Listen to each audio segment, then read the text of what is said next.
I'll be being Facebooked here if I don't. Good morning, everybody. How's everybody this morning? We survived the storm. Survived the storm, yeah. Praise God. Chad, thank you for you and your team out. I think we kind of escaped it some last night, but we still got some issues going on. But Chad and his team's on it, and we want to thank them and all the first responders. I'm not sure, Chris, if you had much going on. Sheriff, you guys okay last night? I don't want to say it was quiet, but it was better than expected. No, well, we'll take better than expected right out of the gate. So we're going to kind of change some things up here a little bit today in order that we're going to do things. And I'm going to say a couple things, and Dave Risk has got something that he would like to say. Everybody knows that I'm long-winded. That's the reason I brought the muffins and the cookies to help you get through your hunger snack. But I want to make something perfectly clear. And I hope you all understand it and can follow to the best of your ability. Not only the commissioners, thanks to the council being here as well, and the public.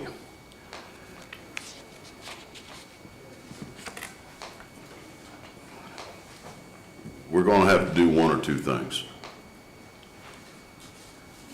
Either we take this moment and this day, I'm guided by the gospel of my Lord and Savior Jesus Christ, and a lot of people say you can't say that in a meeting. Well, I say don't be tuned in then, because I'm going to say exactly what's on my mind. I try to follow what God tells me to do. I'm not real good at it some days, and some days I'm better at it than others. The Bible says, do not repay evil for evil. It's in the Bible. And there's been days I've had thoughts in my mind that I shouldn't have. I've said things I shouldn't have said. I've done things I shouldn't have done. And I hope at this moment of the ball game, if I've said or offended anybody in any way, that you'll forgive me and we can move on. But that's just me. Now I'm going to talk about the rest of us, because I'm going to call people out. If I hurt your feelings, we got Kleenexes. You can start crying here, or you can cry at home. We either start today and bury the hatchet and move this county forward, or the ugly is going to show up. Okay? He said, she said, I don't like you, I don't like me.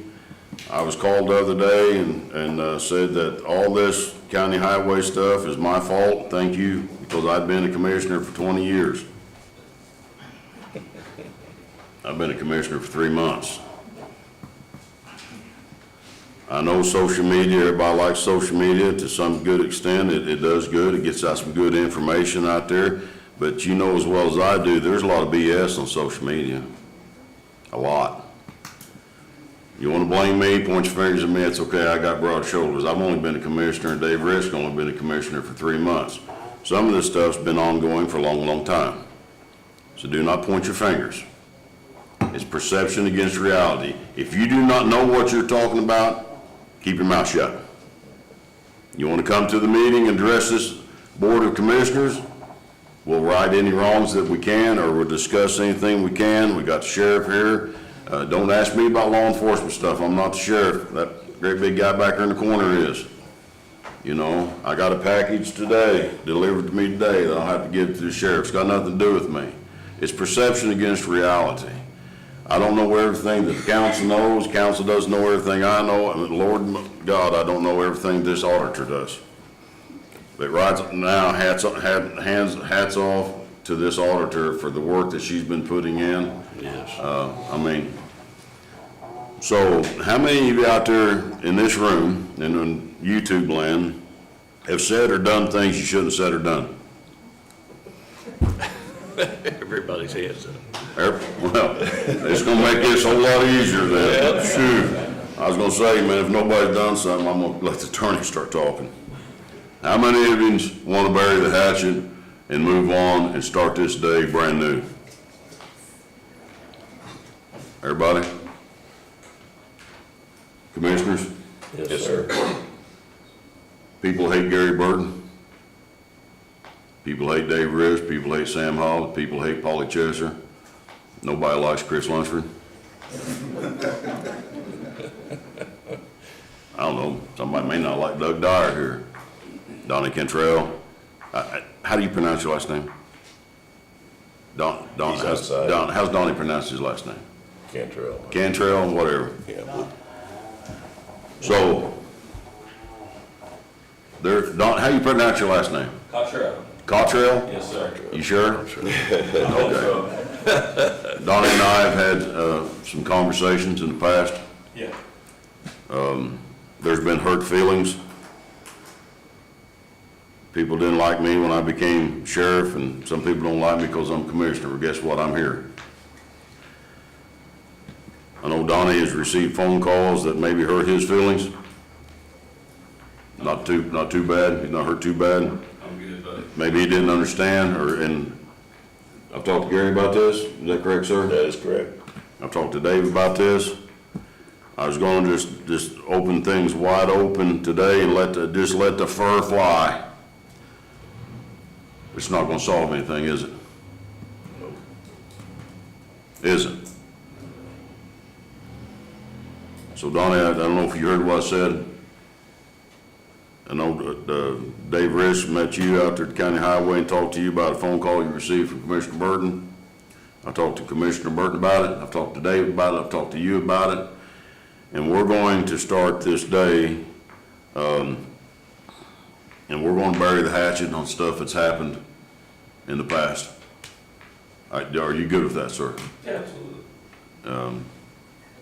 I wanted you to speak publicly, and if you still want to speak publicly about this issue, you can. All right, yeah, I mean, what would you like for me to comment on? Whatever you want to comment on, sir. Well, I mean, first off, I mean, it's, I've enjoyed working first and foremost with Gary. Gary's been great, and so is David, and so is you, Sam. I did receive a phone call from Gary, and this is all the phone call was. We talked, he said it was a pleasure working with you, just likewise, and then it was like, Donnie, they don't like me, they're probably not gonna like you, but we just gotta move on, you understand? And I said, yes, sir, that was it. And then we talked about the single axle truck that we voted on December the 10th, and turned around and said that was gonna happen. Instead of financing it, we're gonna turn around, we're gonna pull it from our funds, and that's the way you're gonna get one check for the truck. Okay. And that's the way conversation went. And I talked to Commissioner Burton about this, because I didn't, I thought about, well, let's just surprise Mr. Burton.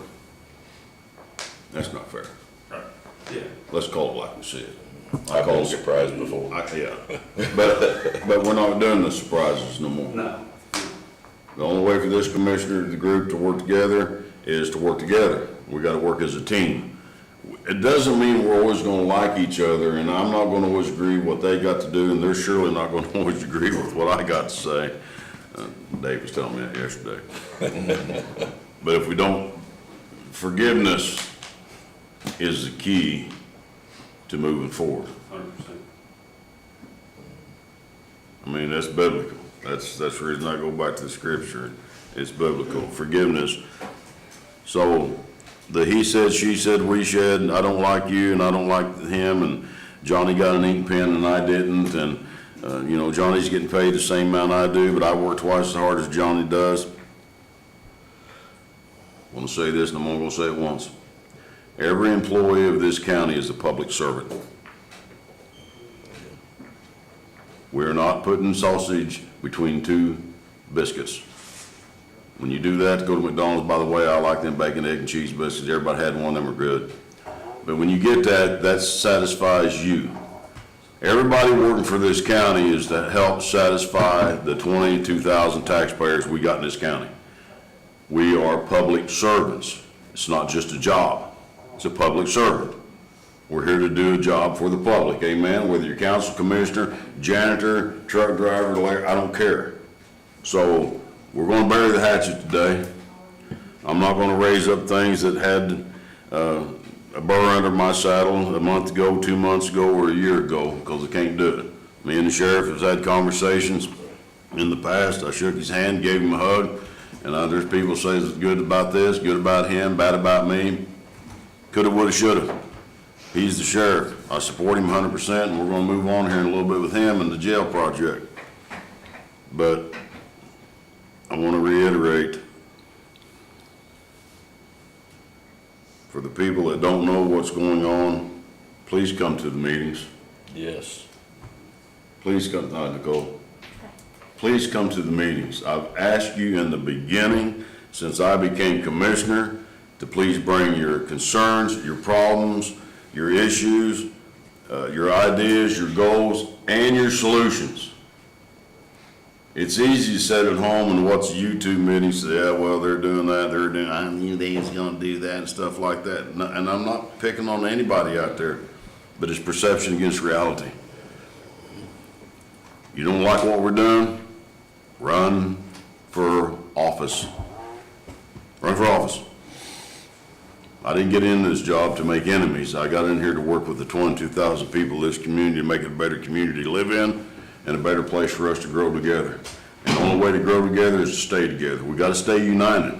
Doesn't mean we always have to agree, right, Paula? But we stay united. And I do that by following the gospel of Jesus Christ, and that's where I'm gonna go. So, no hard feelings. No, anybody got any hard feelings, say it. Speak now or ever hold your peace, because you're not gonna get another opportunity in this meeting. Any hard feelings? Anybody? Praise God. Well, that's over. Mr. Risk, Sir? I'm gonna read your statement, sir. I have had a ton of phone calls, and where they got this information from is beyond me, okay? People sending me Facebook pictures of blah, blah, blah, blah, blah. Come on, folks, this is not high school, okay? We're not here to play games. If you have a problem in this county, you bring it right in here. Nobody is stopping you from coming in here. You come in here and you speak your mind and we'll deal with it. In the public. Did everybody get that? Yes, sir. Okay, let me read you this. Owen County is a wonderful county, a beautiful county, and a great place to raise a family. When my wife and I moved here, our first child was small. We had looked at all the counties in the state and chose here because of the friendliness of the people, the rolling hills, and the country living. I ran for commissioner because my wife, my family, and several friends encouraged me to, because they thought that my ability to work with people and some of the ideas I had to make the county better, I would be a good fit. I will not shy away from the fact that in the 2024 primary, I also ran because I couldn't understand why the county was always in some financial crisis. Our roads are a mess, and I didn't feel like the previous Board of Commissioners were transparent and open with the public. I believe there were things that could be done a lot better, excuse me, and that people in the community needed to have an opportunity to voice their concerns, which we do that now. We let every one of you speak in here at any time. You raise your hand, you will speak. I lost my spot here. Okay, I believe that there were things that could be done better and that the people in the community need to have an opportunity to voice their concerns, especially since it is public tax dollars being managed. In my place of employment, we have a thing that's called a GFT process. That means guaranteed fair treatment, okay? If you have an issue out there, something's done, whatever, you can GFT it, okay?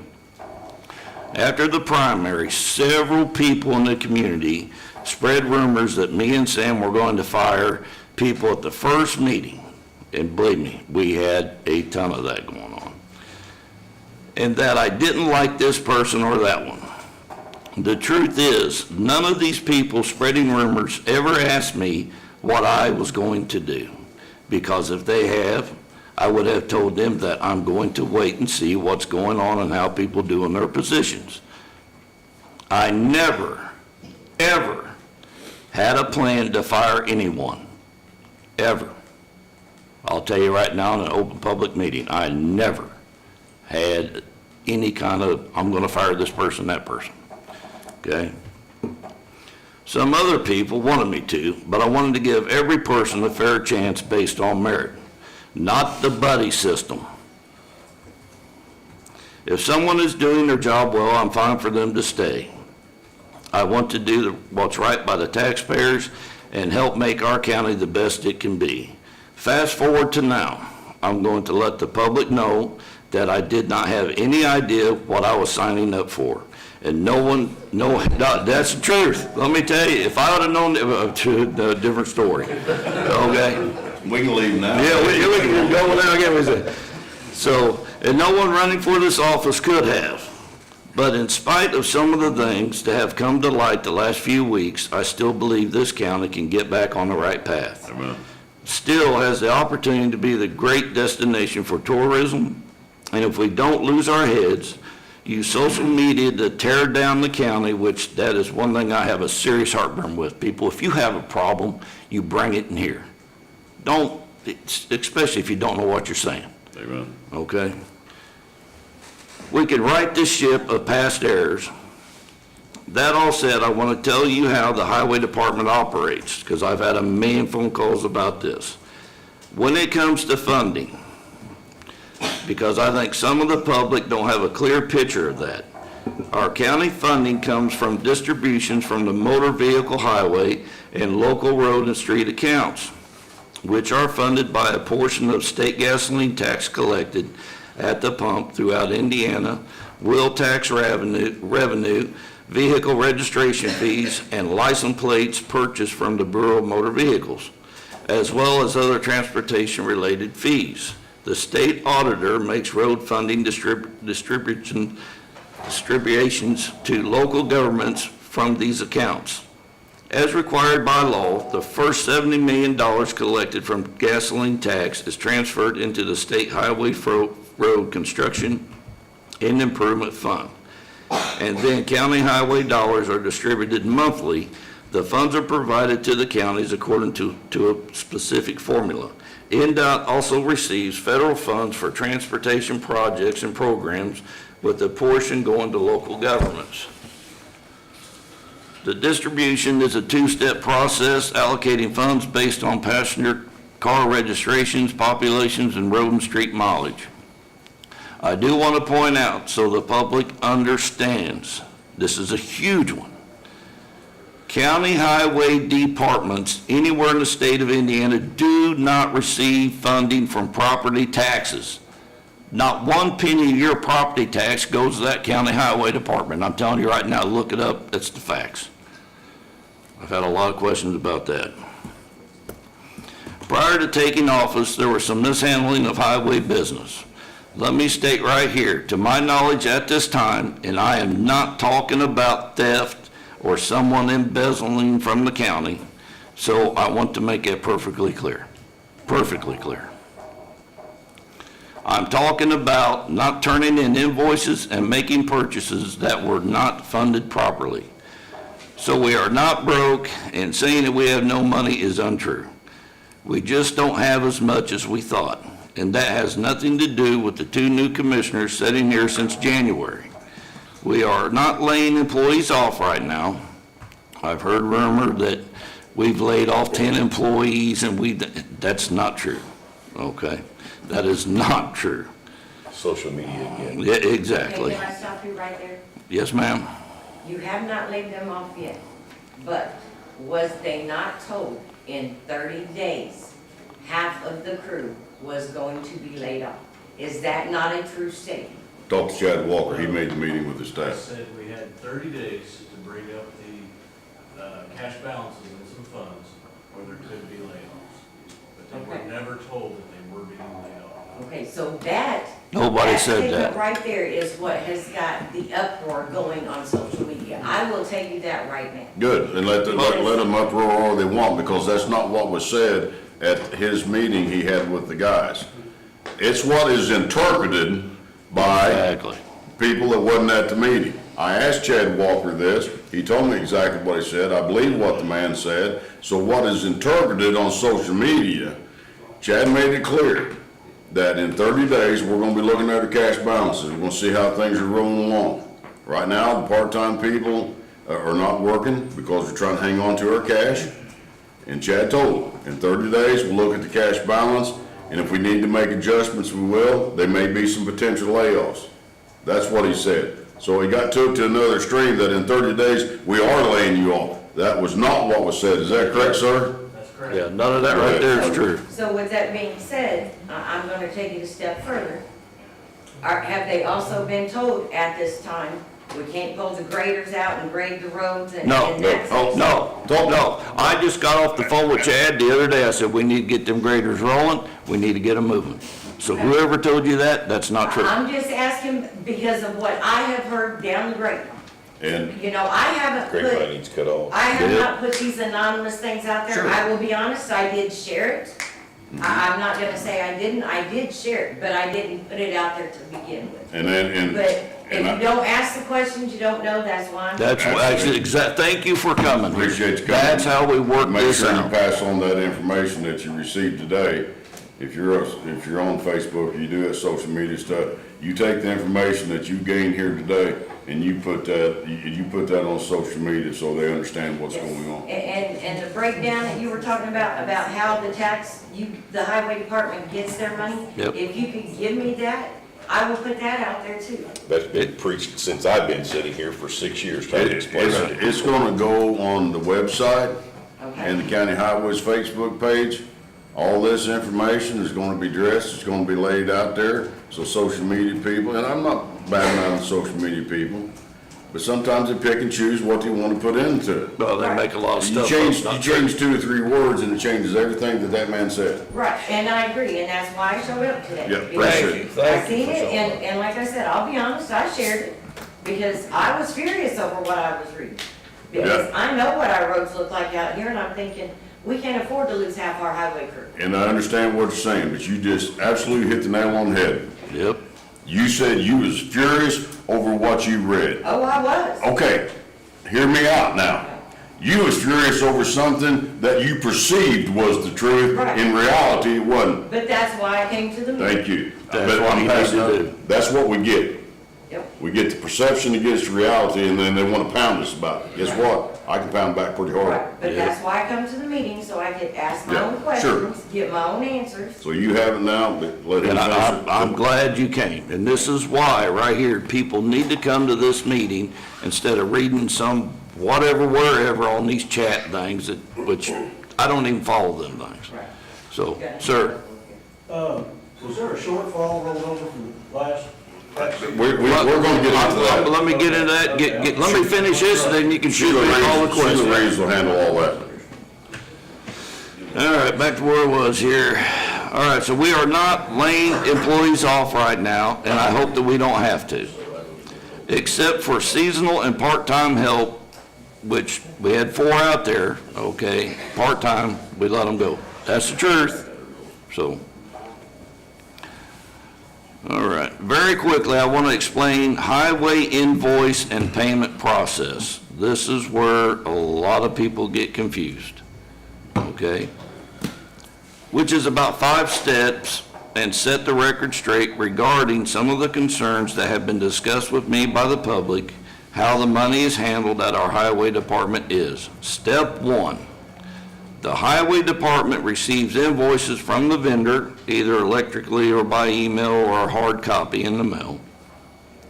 Step 2, the invoices details should then be checked immediately, not weeks, not months later, for accuracy against purchase orders, contracts, and other relative documents. Step 3, authorized individuals within the highway department review and approve the invoice for payment. Let me stop right there and point out that if invoices are not turned in on time, we have no way of knowing how much money is in the account, period. We don't know. Step 4, once reviewed, the invoice is sent for payment authorization to our auditor, which is Sheila Reeves. The payment is processed and then the payment receipt is archived for future audits. Right now in Owen County, we have had major mess up in step 3. And for whatever reason, I'm not going to go into the weeds on this, but our highway department didn't process invoices last year from about summer through the end of the year to the tune of nearly $1.5 million. And this was prior to Sam and me being elected. Our highway superintendent will have a chance to share his side of the story, but from now, these are the facts. This is where we are at the county highway funds. This is what the commissioners are dealing with, so instead of the public forming opinions based on gossip, I wanted to lay this out for you in black and white. I'm going to discuss my options on why, how, and personality conflicts as the highway liaison. I'm simply trying to deal with unfortunate circumstances that is going to hurt our county and the taxpayers. I came in with the plan and was excited to get to work on the roads, but right now I have been handed a mess and I need to clean that up first. We do not have all the information, and until we do, this is about as transparent as I can be to let you, the public, know what's going on. That's what I have right now, folks. I'm not hiding anything from you. I just told you. Thank you, Dave. And to, I can't remember your name, Darla. I just received a message from Councilman Anton Neff. It says the information that we was talking about, he said it's already been published on my page multiple times over the years and stuff like that. So some of the stuff Dave's saying here and stuff, anybody knows the Councilman Anton Neff, he's on Facebook more than probably anybody, but he does publish good information. But we are going to make sure that that information that you're receiving here today, stuff that Dave's talked about, is going to be out on the county highways Facebook, the county webpage. So we're transparent. All that is going to be transparent. And that way, perception against reality, it'll come face to face. That way you'll know what you're reading is the truth, because it's coming from this meeting right here, not from what somebody perceived, a thought or a notion. And I understand, it's human nature. People are like, oh dear God, look now what, you know. And they'll change one or two words in something, which changes the whole storyline. Right. And it's not fair. One other thing before we move on, and we'll get into this county highway stuff, Superintendent, this is not a criminal investigation. That's right, it is not. If it was a criminal investigation, we wouldn't be saying anything about nothing about anything. This is not. He has not been indicted. I haven't seen anything. The sheriff and his team has not been out there to conduct any investigations. Nothing has been turned over to the prosecutor or anything like that. You know, that's what I heard. Well, how soon are you going to arrest him? We're not even talking about that stuff. We're simply trying to gather facts. I've talked to Greg Melton multiple times over the last few days, and he's here to acknowledge that. He is coming at the second meeting of this month to bring his findings, because guess what? He has a right to defend himself. He has a right to bring forth any information and knowledge that he has, whether it's against commissioners, council, or however the case may be, or his thoughts or his findings on stuff. He has a right to present that fact. That's only fair. We live in America. He has a right, and I'm going to give him that right, because he deserves that right. Fair enough, everybody? Fair enough, Greg? Absolutely. Okay, so at the second meeting, tune in, come to the meeting, listen to what we're saying. Hopefully we'll have cameras up and vocals a little better, but Greg will come at the second meeting and he'll lay out his thoughts, his process on things and what transpired. Then we'll go from there.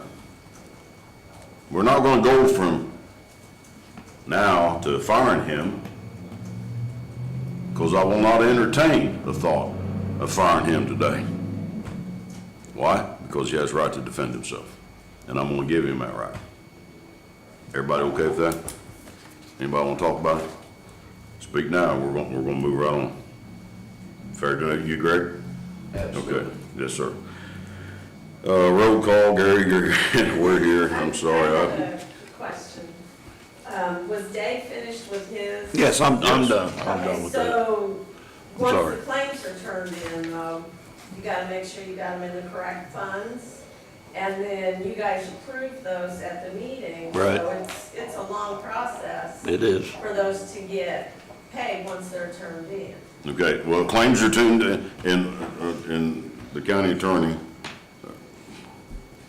I got an attaboy from him about a week ago. That's the first one I've got so far. I made it perfectly clear. Claims are processed twice a month. Twice a month. Through the auditor's office, amen? I've said in every meeting, you better be getting your claims turned in because they gotta be processed. We gotta check the cash balances, the flows, the funds, and all that stuff against the claims. Twice a month. Vendors need to be paid. You got claims twice a month. There's no excuse for not turning in your claims. None. You have no excuse. Don't bring me an excuse because there is no excuse. They process claims twice a month. So sometimes you turn in a claim, you may come to this meeting today and get your claim approved, or it may be 2 weeks from now before you get your claim approved. But you still get your claims approved within the 30 days of the process. If you don't turn in the claims, they can't be processed. That is not our fault. Don't blame the commissioners because I didn't get paid. Don't want to hear it. I don't turn in your claims. But if you're not turning in your claims, I don't care which part, you are going to hear from me because I have to hear from the contractors. No excuse. And Sam, we get 2 or 3 days before the meeting, Sheila sends out through Dia claim documents. We all have the opportunity to go through it, and we do, and I do. And I know these guys do as well. If we have a question, Absolutely. we go to Sheila, she'll pull that claim, and we'll question what it is and why it is. But it's not like these do not come to us. They come to us a good 3 days before this meeting for us to sit and go through. So, you know, while we're getting bashed on Facebook, we're sitting at home doing our job. Claims, page after page. We have to sit, Those are posted on the bulletin board too. yes, this is public information. Yep. This is not secret squirrel society that 3 commissioners get together and a 6-pack of beer and a bag of cashews and talk about. Yeah. Pretty good idea, though. I mean, we need to do Don't that. say Yes. nothing, I I mean, I just throw that out. Yes, sir. And everything that you guys have described as far as the claim process, perfectly clear, understand all of that. Does the highway department not have a mechanism internally where it keeps track of what it's contracted for, what payments it has made and hasn't made? That's- Is there a tool Yeah. that exists? Because if a payment didn't get made last year for something, and everything is running the way it should run, that money should still be sitting there waiting to be paid. I understand. And I wished I could elaborate on that just a little bit more. I can't because we're still looking at some things. Hopefully to have a better update for you at the second meeting on that. The process, and Greg's here, the process at the county highway's been like this. It's been an up and down roller coaster ride. It's been a paint in place. It's been a turd for 2 years. I'm just saying, because that's the truth. Sometimes the left hand didn't know what the right hand's doing. The right hand didn't know what the left hand was doing. Sometimes people just didn't know what was going on at all. That is a process in the works. And Mrs. Reeves, hats off again to her for all the work that she is doing on this. And we can get with this here in just a second. She's working with the office staff. You got 2 office staff out there, Leslie Ann and Benita. All this has to work hand in hand, like a well-oiled machine. This process has got to be in place, this gear's got to be turned in place for this gear will ever move, and this and this. Has that happened over the course? No, absolutely not. Is it going to? You rest assured it's going to. that's where we're at, but I can't elaborate on too much more if you're okay with that, sir. For now. Well, for now, Yeah. this is the process that we're engaged in, working on to get straightened out, and we will update the public on this like real soon. I understand where you're coming from. Okay, so, muffin time? Just a thought. Okay, we got approval of claims and payroll. You want Where we at? minutes first? Oh, well, if you want to do the minutes, I guess we can. I'll make a motion to approve the minutes for March 20th, 2025. I'll second. All in favor? Aye. I read the minutes, we're good to go. Sheila, the financial monthly, wait a minute, because I know I'm kind of out of sequence here a little bit. Do we need that fund report before you go into this claim thing to kind of let everybody know, or do we want to go ahead and dissect the claims, then go to the report? However, what do you think's best? I'll do the financial thing first. Again, anything that is in these meetings, you're welcome to copy so you can see with your own eyes what they are. There are claims that they're approving today in the amount of $403,252.46 to be exact. Those claims on this particular one that they have on the four that are highlighted, just so that the commissioners could see what was there if they approved everything that was submitted today. They're claims.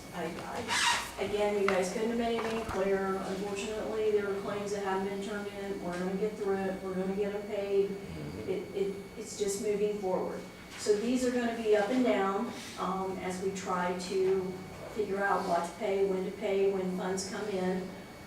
We get $151,000 a month in 1176 and 1173. We only get settlement in June and September for the Cambridge Fund. So those cash balances will build up. As those cash balances build up, we will whittle away on the list. And again, with what they're paying today, it'll be down to about $1,037,000. It's doable. It's just gonna take some time. There'll be adjustments. We might have to pay half the bills, however, but it's getting caught up. $700,000 nearly has already been paid for 2024 claims in the last 3 months. So it was getting there, working on them. We just got a little bit further to go. That being said, again, your balances are gonna be low for a little while. We're gonna have to go to council and ask for, I think it was agreed, $500,000 from one of the funds to help eliminate some of this. That's out of highway funds, it's not coming from anywhere else. Those are out of highway funds. So again, they'll whittle away on this.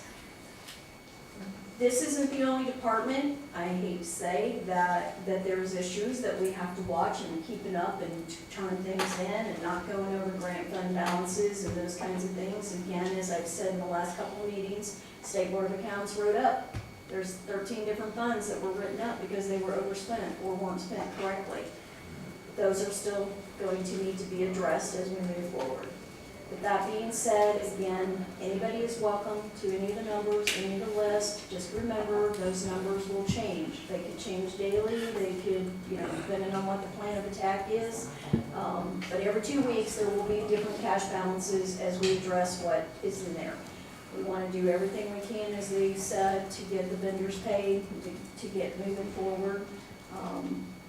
And again, you're welcome to call the office anytime. I'll try to go through numbers and we will make available. It's probably going to just be easier to start putting the docket and the actual cash balances on there as well, just so that there's, all the information is out there for people to look at.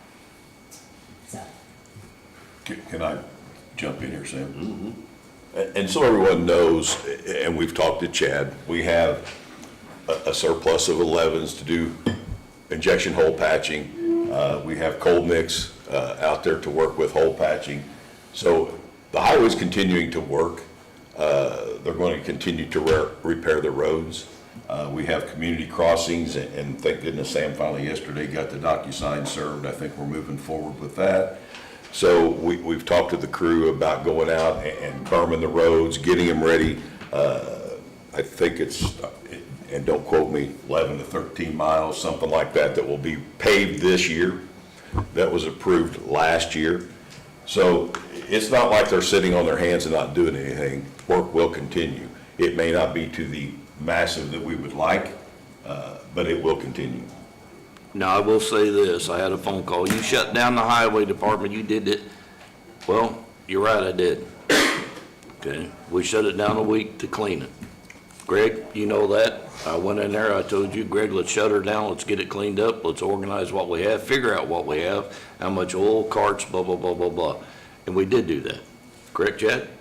Correct, Greg? That is the absolute truth. That shutting that shop down has been a plan of David, and he sat down and talked with me. That has been the plan for over 30 days. So those that think that that was not going to happen, that is the absolute truth. It's going to be shut down, cleaned up, and inventory.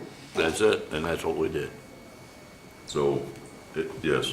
Yeah, I got a question following up on Sheila's comment. So the other county-wide departments, that some of which are also overdrawn, how does that compare in scale? Is that another $1.5 million? Is it, are those areas persistently overdrawn to the same scale that we're talking about here? I want to make sure, as a member of the audience, that we aren't misunderstanding what's being said. Sure. Their grant funds were the majority of them, you know, it is Which not. always pay afterwards. Some of them are reimbursable, some of them get it up front. Again, it was the state board of accounts audit, one department is $699,000. Thankfully, they have grant funds, they got other line items and things that they can pay out of and do transfers. It's, when you get reimbursable grants, it does get confusing and where you're at and your end dates. And, you know, one of the examples of that fund specifically, the grant cycle ends June 30th, but there was a claim that was turned in accidentally in the wrong fund in August. So that put that small amount in the red. Those are the things that need corrected. They really have money to work on the corrections. Thankfully, there is some from the highway's own funds that are coming in to help fix their issues. If things happen, you do transfers and corrections. I will say absolutely without a doubt that I know Greg did not get in this mess by himself.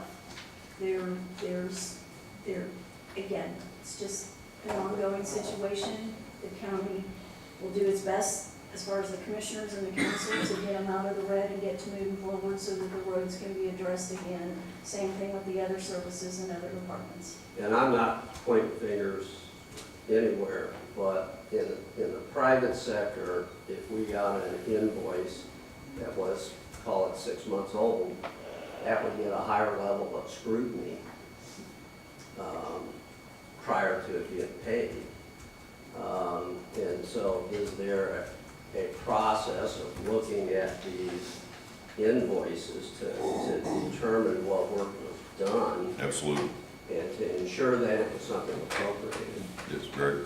Sam, I don't want to say a whole lot because I gave you my word that I would speak about this in the next meeting. Yes, sir. And I'm going to stand by that. Okay. But I think some of the things that Brad asked, I want to just say something. Sure. You need to go back and watch commissioners' meetings, go back in 23, what was. No, that's not my full-time job. No, but I'm just telling you. You have one, but I don't. But I will bring that up, but I mean. Yeah, so don't tell me to go back. No, that's not what. 5 years worth of commissioners. No, I wasn't being smart. I was just telling you, if people, it's there, is what I'm saying, excuse me. I wasn't being smart. And I'm looking to address the longer-term issue, right? Which is, what is the level of scrutiny on these things when they do come in? You know, is $1.5 million a cap on it? Or is it gonna turn out to be, you know, a larger dollar? And once again, I appreciate what you're saying too, because it makes perfectly good sense. You know, when we first started out this, it was like $600,000-700,000. That's, that's $1.4 million.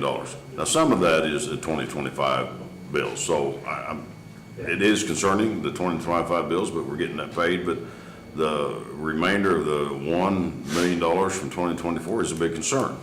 I had the office staff out there at the County Highway, Leslie Ann. I know she called every contractor that we owned, everyone.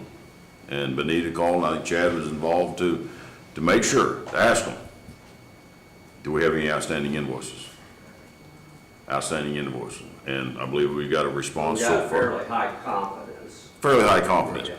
Here's one of the things that we are addressing, it's gonna be tagged on to this, we've talked to these guys about it already. Any invoice, I don't care what's building department, I don't care, or the highway department, it doesn't make any difference. Should have complete detail on the invoice of what this stuff is used for. This went here, this went there, that went there, or so on and so forth. Details are very important. You turn in a bill for, you know, this, and it's just got limited information on it, that doesn't help. Doesn't help the staff, doesn't help the commissioners to say, oh, well, the bill there's for $500 and it says steel. Steel for what? Because if it comes in, it goes out. If it comes in, it's inventory. It goes out, it's off the inventory. If it's a bridge project, it's got to be attached to the bridge project.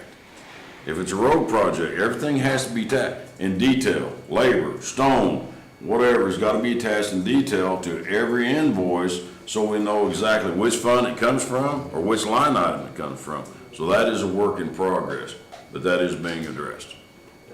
Thank you.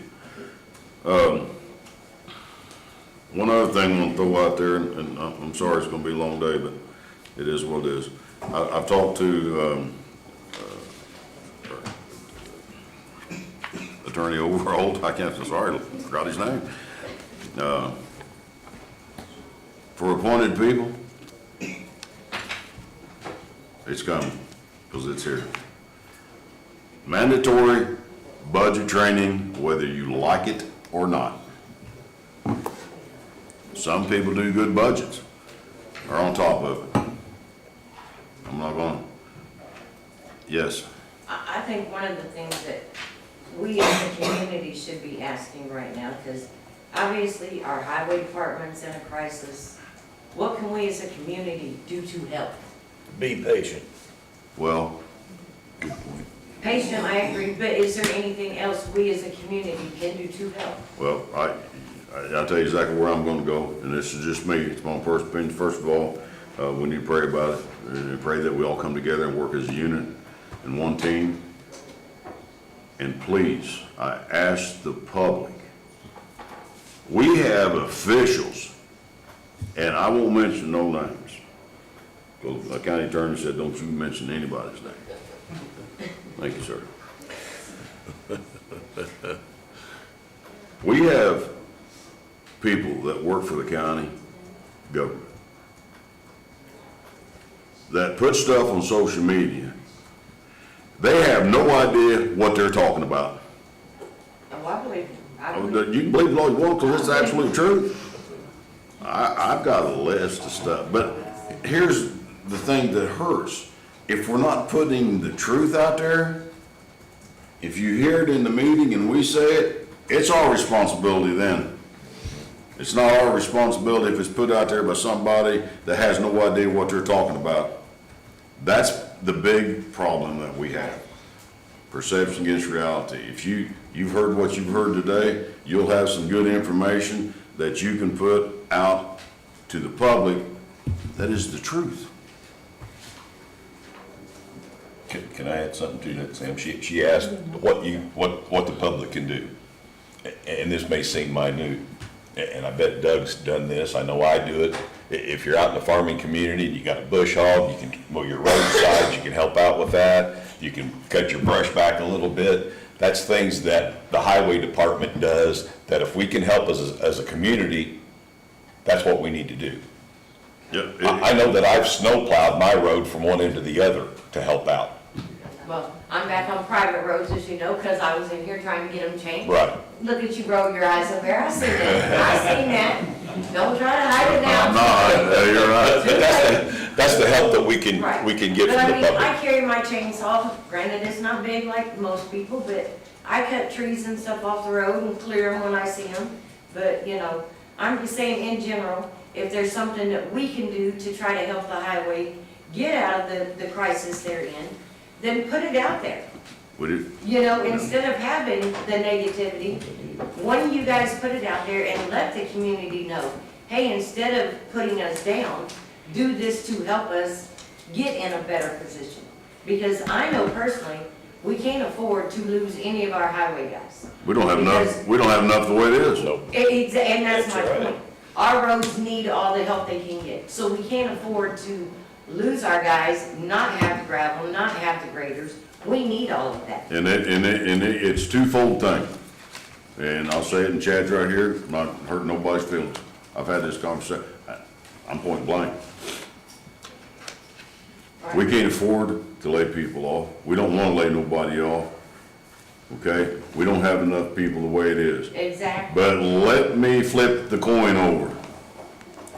If you're working for this county and you're not doing your job, you're not pulling your weight,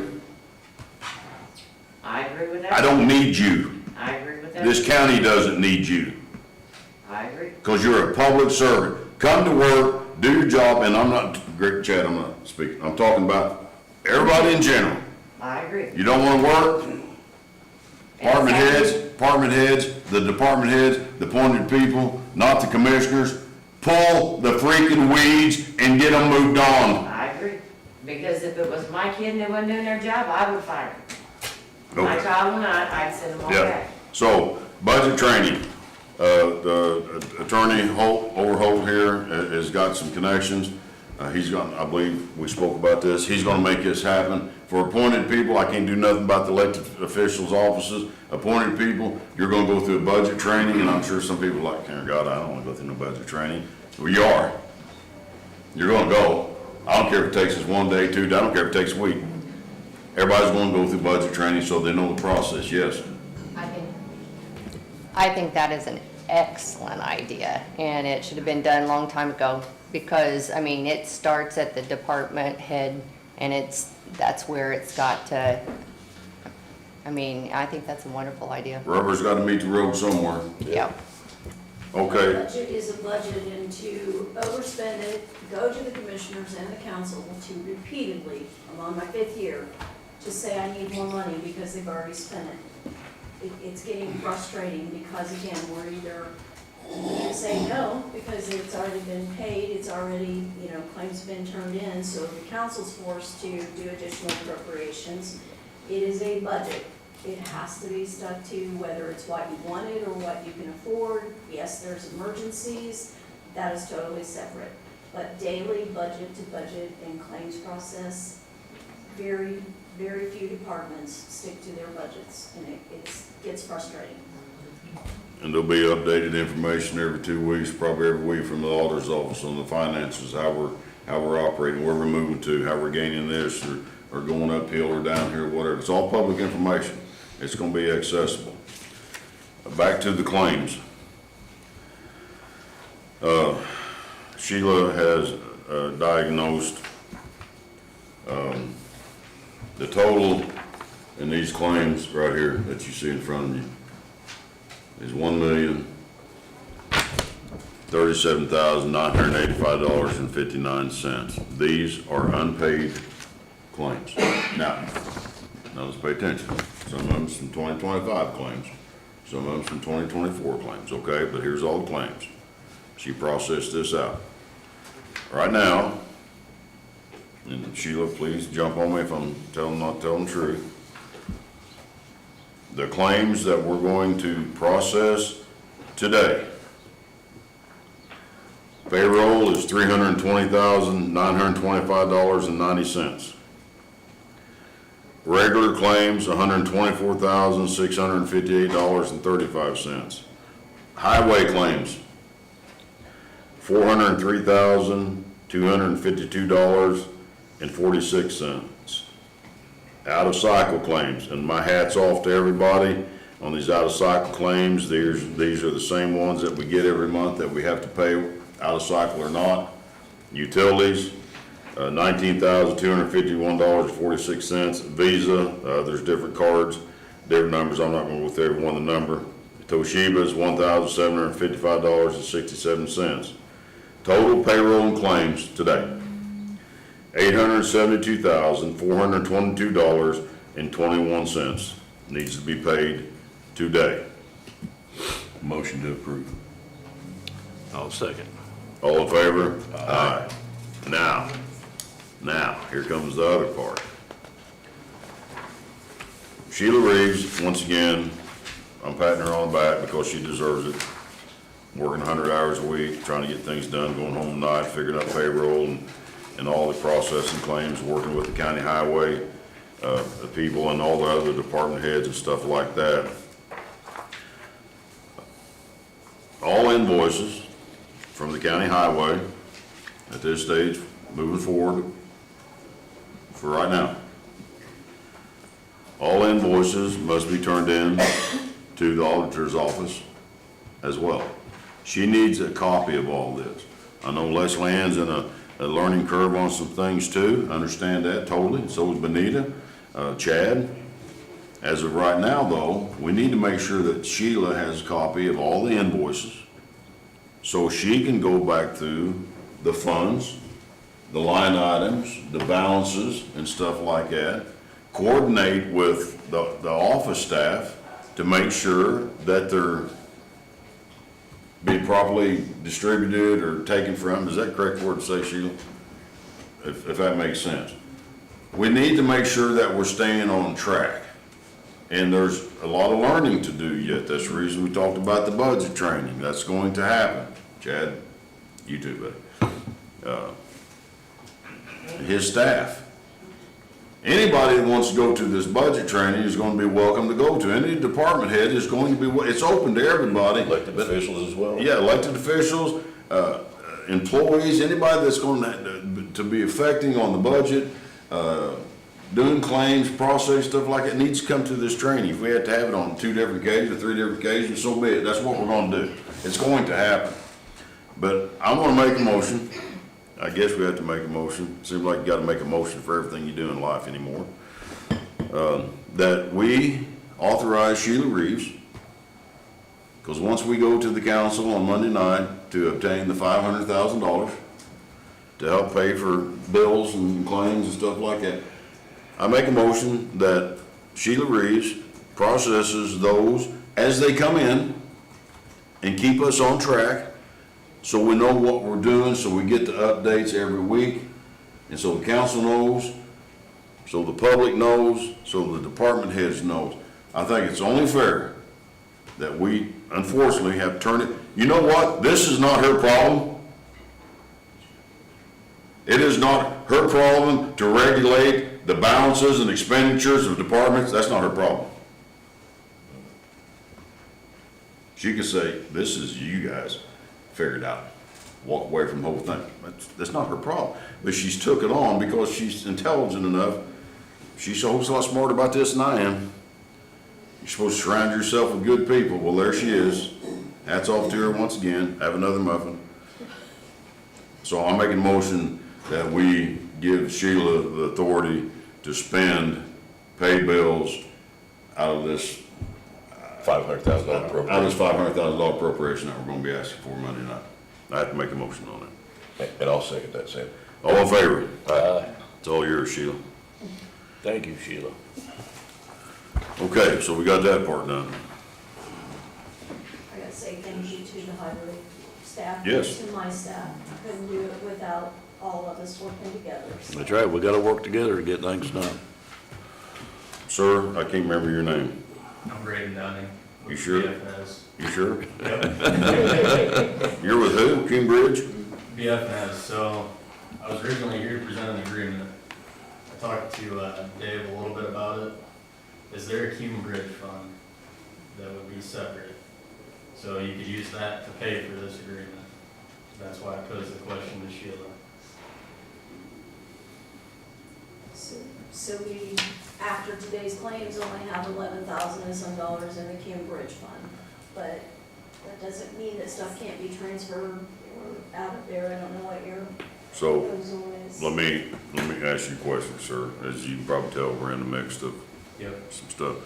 Do you have a proposal with you? I do. Is it a proposal that you could leave with us, It is. that we could take the next 2 weeks to look at? And could you come back at the second meeting? It's in the evening at 6 o'clock. Yep. That way it gives us the 2 weeks to look at your proposal, gives us 2 weeks to talk with her, gives us 2 weeks to find our numbers, how much money that we might have in the bridge, cumulative bridge fund, and so I can have better answers for you. The attorney will have to approve it. Yes, and he'll have to look at it. Is that fair? Yeah, Can yeah, you- that's absolutely. If you'll pass those out, we'll take those, then we'll take that, under advisement, or however that, whatever that fancy word is we use. 6 copies here. Awesome. This, you got 6, sir, you want? Thank you. Could I have one more? You have one extra? There. You may need. There you go, there you go. Man, that's big. That's heavy. How many trees you cut down for that? Yeah, single, that's good. Okay. Yeah, she needs, okay. You come back in 2 weeks. I'm sorry to delay you any, No, but that's fine. we'll look at this, give us 2 weeks, and we'll have some answers for you. Okay. Thank you, sir. Appreciate you. Yeah. Okay, Bomac. Bomac. Donnie, Bomac. I'm changing the order of things. This guy sat here at the last meeting for like 6 hours, and come on up, sir. I'll get you, yeah, so you can go back to this. Have you had a muffin yet? No, I'm good, thank you. Grab a muffin, bud. How you doing, bud? Blessed. Gentlemen, this is Perry Ray. Perry, that's Mr. St. Paul, it's David, that's Mr. Gary. I've met you before, yeah. Nice to meet you, sir. You too. Now, before, these gentlemen start to speak, and once again, what's your name? I can't remember your name. Me, Yes. Darla? Darla, let me write that name You ever down. watch the Little Rascals? Ma'am, if it's not Andy Griffith, I'm out. Oh, I was gonna say, just think Alfalfa's girlfriend. I don't know anything about Most that. people, isn't it? Okay, so public information here, public information. Heads up, heads up, pay attention. This is Donnie, I never can pronounce his last name, Catrell. Hey, I got it. And what's the gentleman's name again? Perry. Perry, he's a financial guy? Yes. Okay. Before the public goes wild and says, what in the heck is the commissioner's done? This is the craziest thing. We're broke, and now they're gonna spend money. This is already spent. That's why you wanted to know my name, wasn't it? Yes, public information.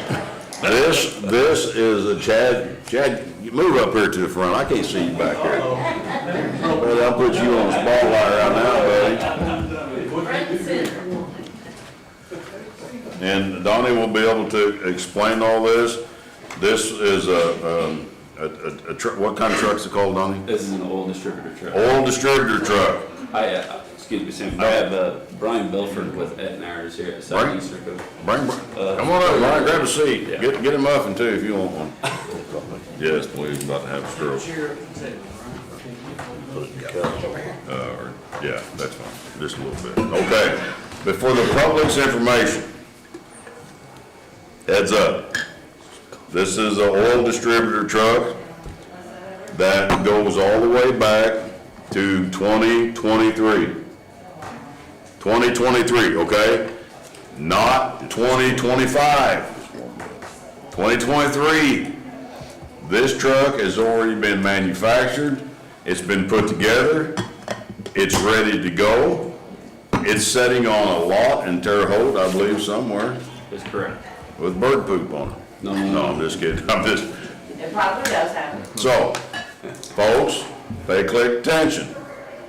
This has already been made and allocated for the county highway. I've talked to Chad about this. A much-needed truck. It has multiple uses that for the county. I talked to Donnie about it. So, when you get into the price of this truck, and everybody's going like, God, we can't afford that. Oh, yeah. We got a truck to pay for. But that's the reason he brought this guy here in the middle to give us some options. Go ahead. Chad, can you help us here? The truck that we had, the distributor truck, went down last year, and that truck was 20 years old. It's a Older? 92, I believe. Okay, so it's They're pushing supposed- 30 years old. They're supposed to Or is last over 30. 30. Manufacturers say they will last 20 years. Right, so I want everybody to know that's why this came up in 2023, because the truck we had, correct, Donnie, was wore Yes. out, weared out. Well, not only that, Gary, you're gonna struggle to get parts for that Correct. truck. Yeah. We can't get parts. There you go. So it's not just because, oh, we want a new truck, that wasn't the situation here, it was a have to. And Sam, I'm not trying to steal your deal here. No, he's still nothing, you're fine. I've been involved in this. This truck takes care of what roads we pave, what we chip and seal with, dust control, a lot of different things. And without this truck, we don't function as a highway department. Doug?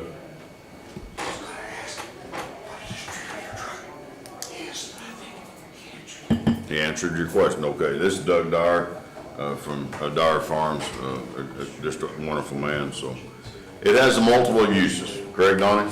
Yeah, it's for your county. I think Brian can go ahead and speak on it more than what I can. I can do the truck side. but- Could you tell, Brian, could you tell the public what this truck is for, so they know? Could you shut that door, please, for me, sir? Because that's getting loud out there and I can't hear. I have a hard time hearing to begin with. It's a 3,500 gallon truck. It sprays up to 24 feet. So some of the improvements over the truck you had was a 2,000 gallon. And it was 2 passes. On their old truck, this would be 1 pass for chip and seal. And it will also be 1 pass if they're tacking the road. Well, if tacking the road, you probably only do half anyway, right? So they're gonna they'll tack the road before they pave. Okay, They'll do chip seal with it, and then they will also do fog sealing, if you guys choose to fog seal. Fog seal, we can also, there's some newer things coming out, there's a scrub seal that you just put a set of brooms behind it, lay it over alligator crack road, seal over it, that broom system comes across. There's numerous things we can use this truck for, Then reserve Put sand what we in already it, have. fills those cracks. and this is sand in, fill the cracks? Yep. And also after we pave a road, and looking good, like next year, we can go back and seal that road to keep it from breaking up, falling apart. Is this what this truck's? Absolutely, I mean, primary, you have to tack the road before you pave. Okay.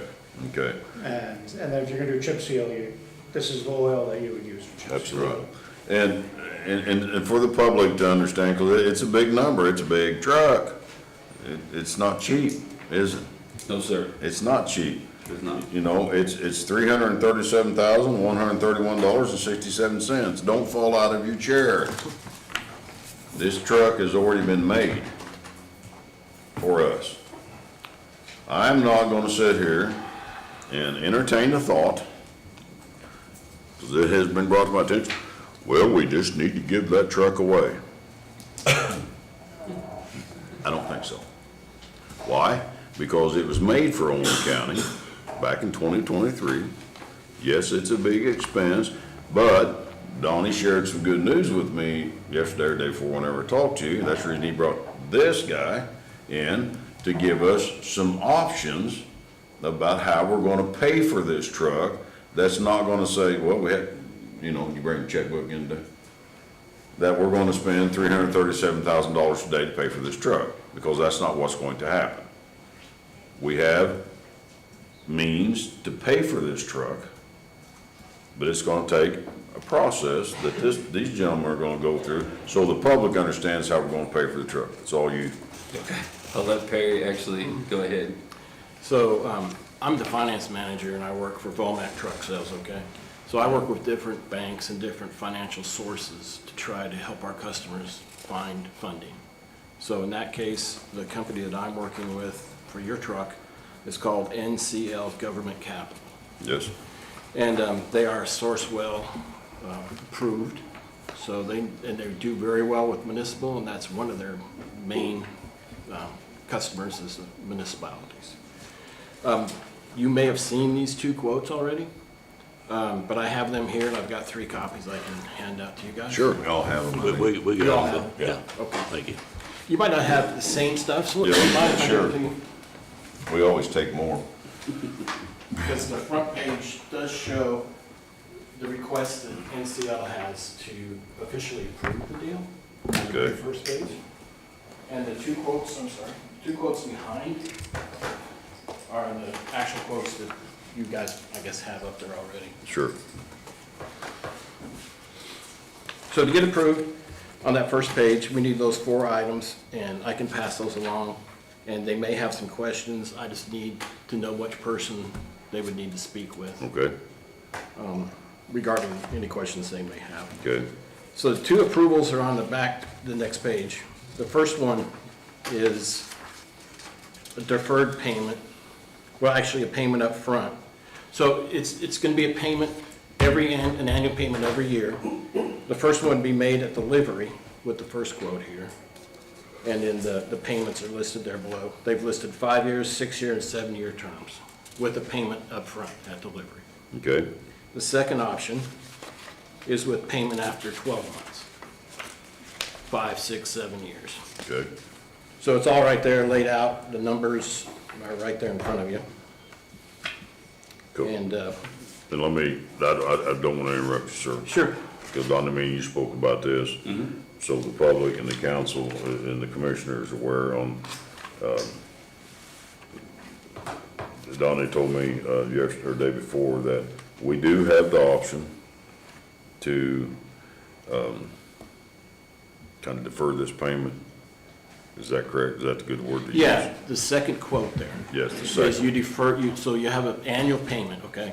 Your second option on this quote is you make that payment 12 months after you take delivery. Okay. Now, the date on there says February. That's where I was going. It's fine, we can change that date So that to was- April, May, whatever we That- need to. Okay, so, Yeah, okay, that can be adjusted pretty easily. okay, So then obviously you wouldn't have your first payment due until the day you took delivery of that truck. 12 months later. 12 months later. Now, Okay. please understand, when you guys take delivery of the truck, and Gary knows this along with Greg and Chad, that's the time that we start your warranty registration.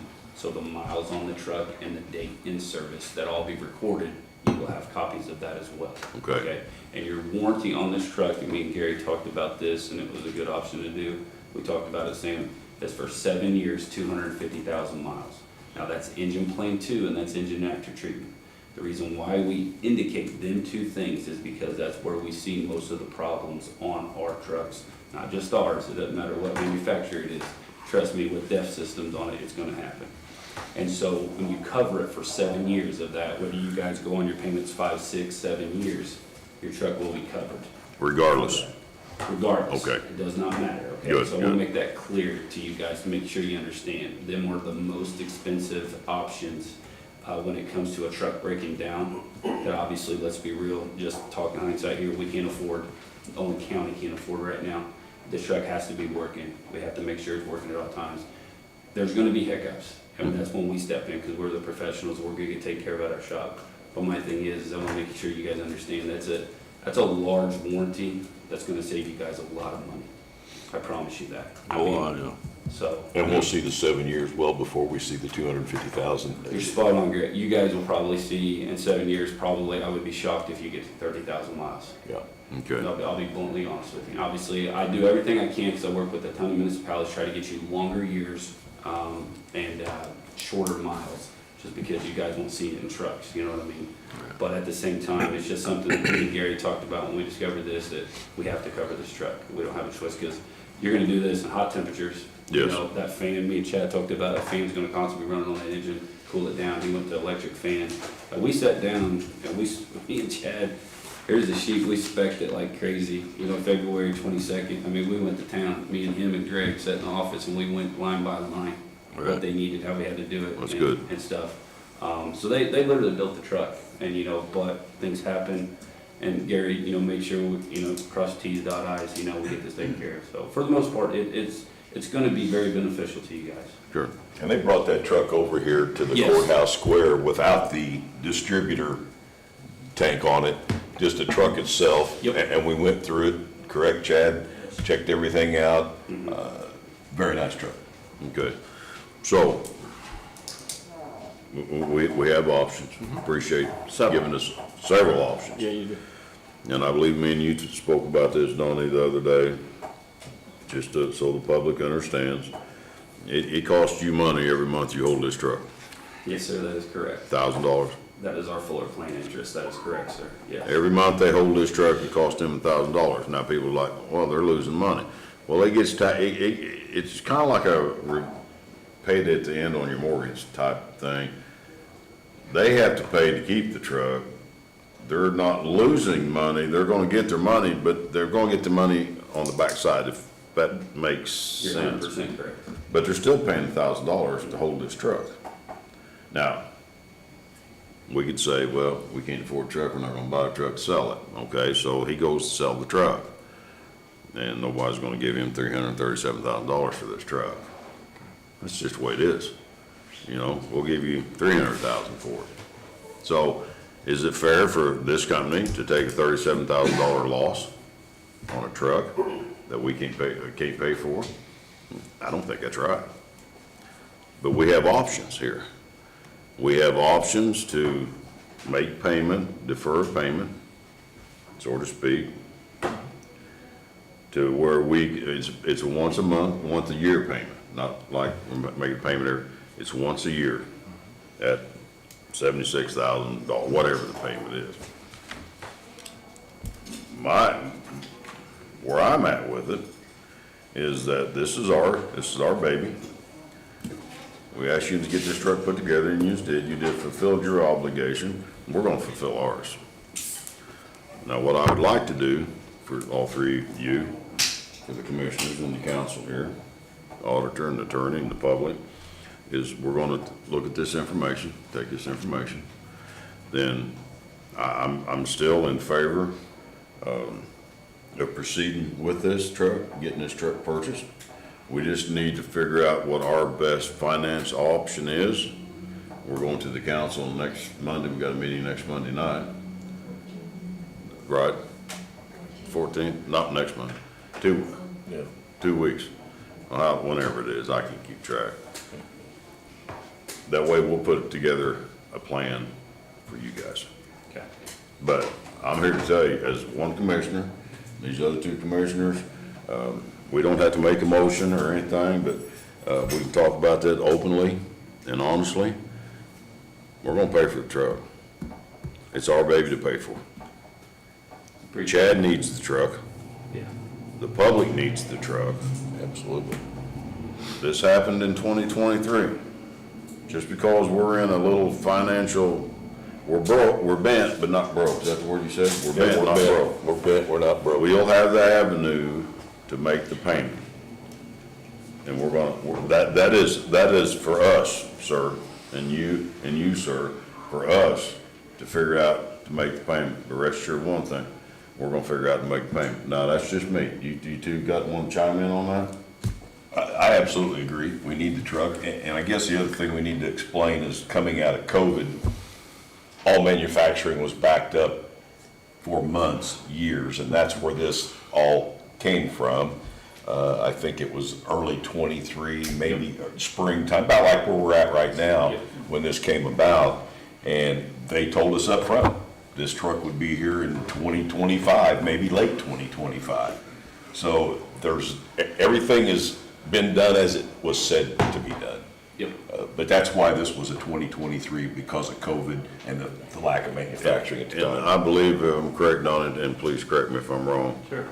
that this was even took to the council back then, and the council said, well, let's wait till the truck is built and put together, then we'll talk about the financing. And maybe I could be wrong on my saying there. No, you're absolutely correct. And Perry was on that meeting, and Gary, we all decided that at the time where interest rates were at that time, it was probably the best interest for the county to wait until we had this truck completed to see where interest rates were gonna be, due to the factor of they were extremely up there back at the time. Yeah. Now where they are now, that's Perry's job, that's not mine, I'll be honest with you. Yeah. That's So- where Sourcewell comes in. Yes. This is very competitive, and Okay. they're Sourcewell approved, so Okay. that's a big deal. So if you're not, I apologize. Sam. No, you, If you're not familiar with Sourcewell is pretty much for like government, schools, things like that. What it is award-winning bid. So it gives the county the option to turn around to actually literally build their truck, but they don't have to take it to an open bid. I So you see. have a sourceful number. Now, on the buyer's order that I have here, your sourceful number for the county is 202199. When we do that, MAC has their sourceful number they're married to. We have been audited in the past, meaning VOMAC has, through another county. It passed with flying colors just because of the fact that it was done through sourceful. You have to be very obligation to make sure you have that sourceful number on that buyer's order. And they sit there and see that your name's there and you sign it. Pretty much, they go back and they look and they see it, and you're like, okay, so then, when me and Gary worked on the truck, and Chad and Greg, you gotta be very discreet on that, you have to make sure you know that, so, you guys can use Sourcewell for anything. And we do, so Yeah. people know we use it a lot. Yeah, you use it for, copiers, paper, whatever, there's stuff out there that you could do it for, but just for our standpoint, where we did this, that's the way we went, and, that's the way to go, personally, if you would say on a lot of things. It Okay, assures that you get the best product that you want. A manufacturer will give you the best price for the best product, and in financing, you'll get the best financing okay, if it goes through the system. right. Well, if it's okay with you three, the commissioners here, we'll go through it again. We got a couple weeks, we're gonna meet with council. We'll get a package put together on the way we're gonna pay for it. She's very talented and letting us know that we can pay for it from here to here. It's not like I wanna go to the council and say I need $337,000 so I can buy a truck. We need to do that internally in-house with the commissioners. To figure out a way to pay for the truck, so we're not going to the council and burden them with borrowing more money from them, because I know that's maybe what she's thinking, is like, what we're gonna do. Regardless, even if I have to go to the council and need help, I'll get the help. Because everybody says what, and I had this comment to me yesterday, we're $1,004 in the red, and how you come, you're gonna spend $337,000 on a truck. Let's go back, this happened in 2023. It's not fair to this company to say we're not taking your truck no more. We need the truck. Chad says it's gonna be absolutely beneficial for the taxpayers out on the road. So it's a win-win situation for the truck, right, Chad? Yes. All right, we're gonna figure it out. In 2 weeks, we'll give you an answer at the next meeting. Is that fair? Fair. Fair. Fair? Thank you, sir. Thank you. Take it, please, take them up, guys, take them up. Thank you guys. Thank you, thank you. Appreciate it. Can I ask one quick question? What is the rate on this? I can get that to you in an email if you'd like. I didn't see it anywhere on here, so I'll I ask was curious. them what the actual rate is. Okay, thank you, men. Yeah. Thank you. Sam, can I Yes. correct you just a second? You just said we're 1.1 million in the red. We're not in the red. We have. Of unpaid claims. There you go. There's a difference. $1 million of unpaid claims. We're not in the red, but we got $1 million, yes. Yes, sir. Just for clarification on this, so we contracted with this in '23. Did we budget and appropriate for it? Is this an add-on to the unpaid? No, It was supposed to be in the vehicle rotation. That's what it was requested for by the superintendent at the time. Still information yet we have to find, and that's a good question, because that's something I'm digging into. So let's back up, Brett, because beep, way back to the beginning of the meeting. This is not a criminal investigation, but flip side of that coin, every contract, every bid, every proposal is being looked at for the last 3 years. I've already got people on it. They're on top of it. Funding sources, budgets, line items is being looked at. Everything. No stone's gonna be left unturned. I'm not here to blame nobody for anything, but Brett, you're making a good point. How was this done? How was that done? How was that done? Every bit of that is gonna be made public. And that is a process, and I'm sure you're well aware that this is going to take some time to recover, to find the information. I'll have to give hats off to the AME group. For what they're doing as the new IT There's a couple of things I cannot disclose right now that AME has uncovered. It's not public information at this time because they're still digging into some fact-checking on some things. And when they're done, Mr. Orion himself will come to this board and he's going to present his findings. And I'll be honest with you, I don't think some people's gonna like what he's found. I'll tell you that straight up. I talk to him on a daily basis. So things are being looked at, and I'm not here trying to point fingers at anybody that it's all Matt's fault. I I feel like you're staring at me. I'm looking right at you. I think it is Matt's fault. Everybody's looking at you now. There's, I'll stare at you now, Dawn. There's been some things that's kind of, caught their attention, and they're gonna bring to light. They're putting together a report for us, and I'm not sitting here to badmouth Fourth Phase, I'm not. But some of the things that the AME has gotten into and they have found and stuff like that is a little concerning for me. They've captured some things that's going to come to the light of the public, but I can't disclose on that. But to meet some of your answer, contracts, bids, stuff like that, every one of them is being looked at. They have to be, because it's not fair to say that we're only going to do A, B, C, and D, then not going to do F, G, H, and J, because that's not really that important. It is important. This is a financial situation that we're in, and rest assured, I'm going to make sure that every stone's unturned.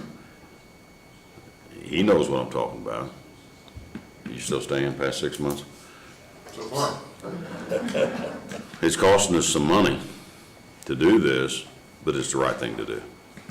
And we're gonna spend the money to figure out exactly what happened, what went wrong, what we're missing, what we shouldn't have missed, how we're gonna move forward, how we're gonna proceed. This is gonna be public information, and it's coming. They're going to present a report to their findings, and some people are not gonna like that report. I don't even know where I'm at. Old business. Human resources position pending.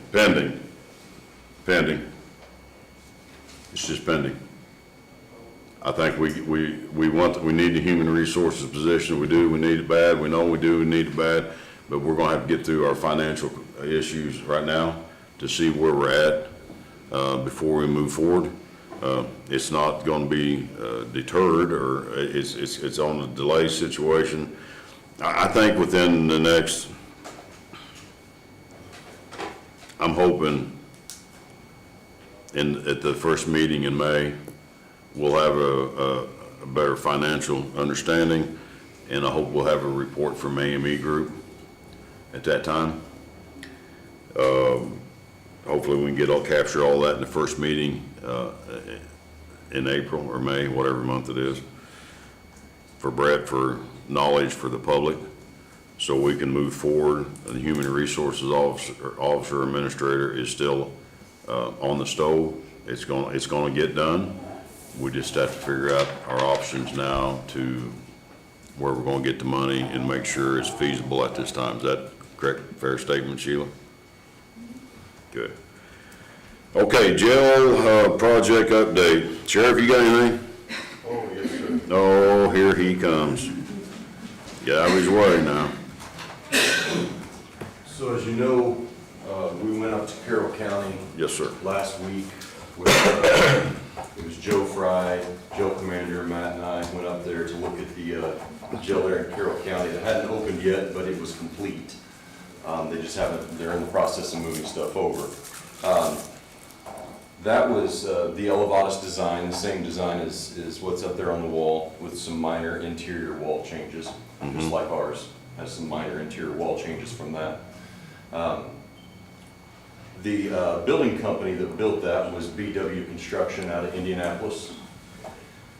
They They've built several jails here in Indiana, Yes. and Ryan, I'm sorry, I gotta stop you. Who was that again? B what? BW Construction. BW? Okay, thank you. Polly and I had an opportunity a couple weeks ago to sit down with BW Construction and talk to them, because on their website, they offer a BOT system, BOT, which is Build, Operate, Transfer System that they do in their organization. They have paperwork for it, and I have that for the attorney to look at. What that does is that allows, it protects government entities, is basically what it's done. It's a state law that is, a government is wanting to do a project, and they give the cost that they can afford to this company and say, here's what I can afford. You need to make sure that you perform this build with what we have. It is your responsibility. All responsibility, if they do not, falls back to the builder. He's got to fund the rest of it. If he's unable to do that after he signed the contract and says, yes, we can do it. It's under Title V Indiana law, and again, it is to protect Indiana government entities. I will provide that to the attorney, because I do have that BOT system in place, so you can review it and tell you whether it's suitable for us. Carroll County did do the BOT system when they built their jail. They were extremely happy with it. Out the door cost, to include all soft costs, was $23 million. I know Garmong has given us a price tag of around $31 million. For the same jail, Same jail, same exact jail. Garmong has also given us a window of 18 months to complete this jail. They broke ground last May, and they opened the doors for them, hand over the keys in February. 9 months to complete this project. So they're on top of it. The only complaint that Carroll County had was they wanted the doors keyed a certain way, like one master key, and then certain people have these keys. That was some confusion in the translation. They're rectifying that problem now. But it was just some key changes that they have to do. Sure. Again, they said, we gave them the numbers when Polly and I talked to them, that look, the county has been advised that we have about $25 million to do this project, and we don't have any more money. After speaking with them, they said if this was not possible, I would tell you that this isn't possible, but this is very doable. We can do this for $25 million. We asked about soft cost. And they said no soft cost should ever be over 8% of the total project, which would be $2 million.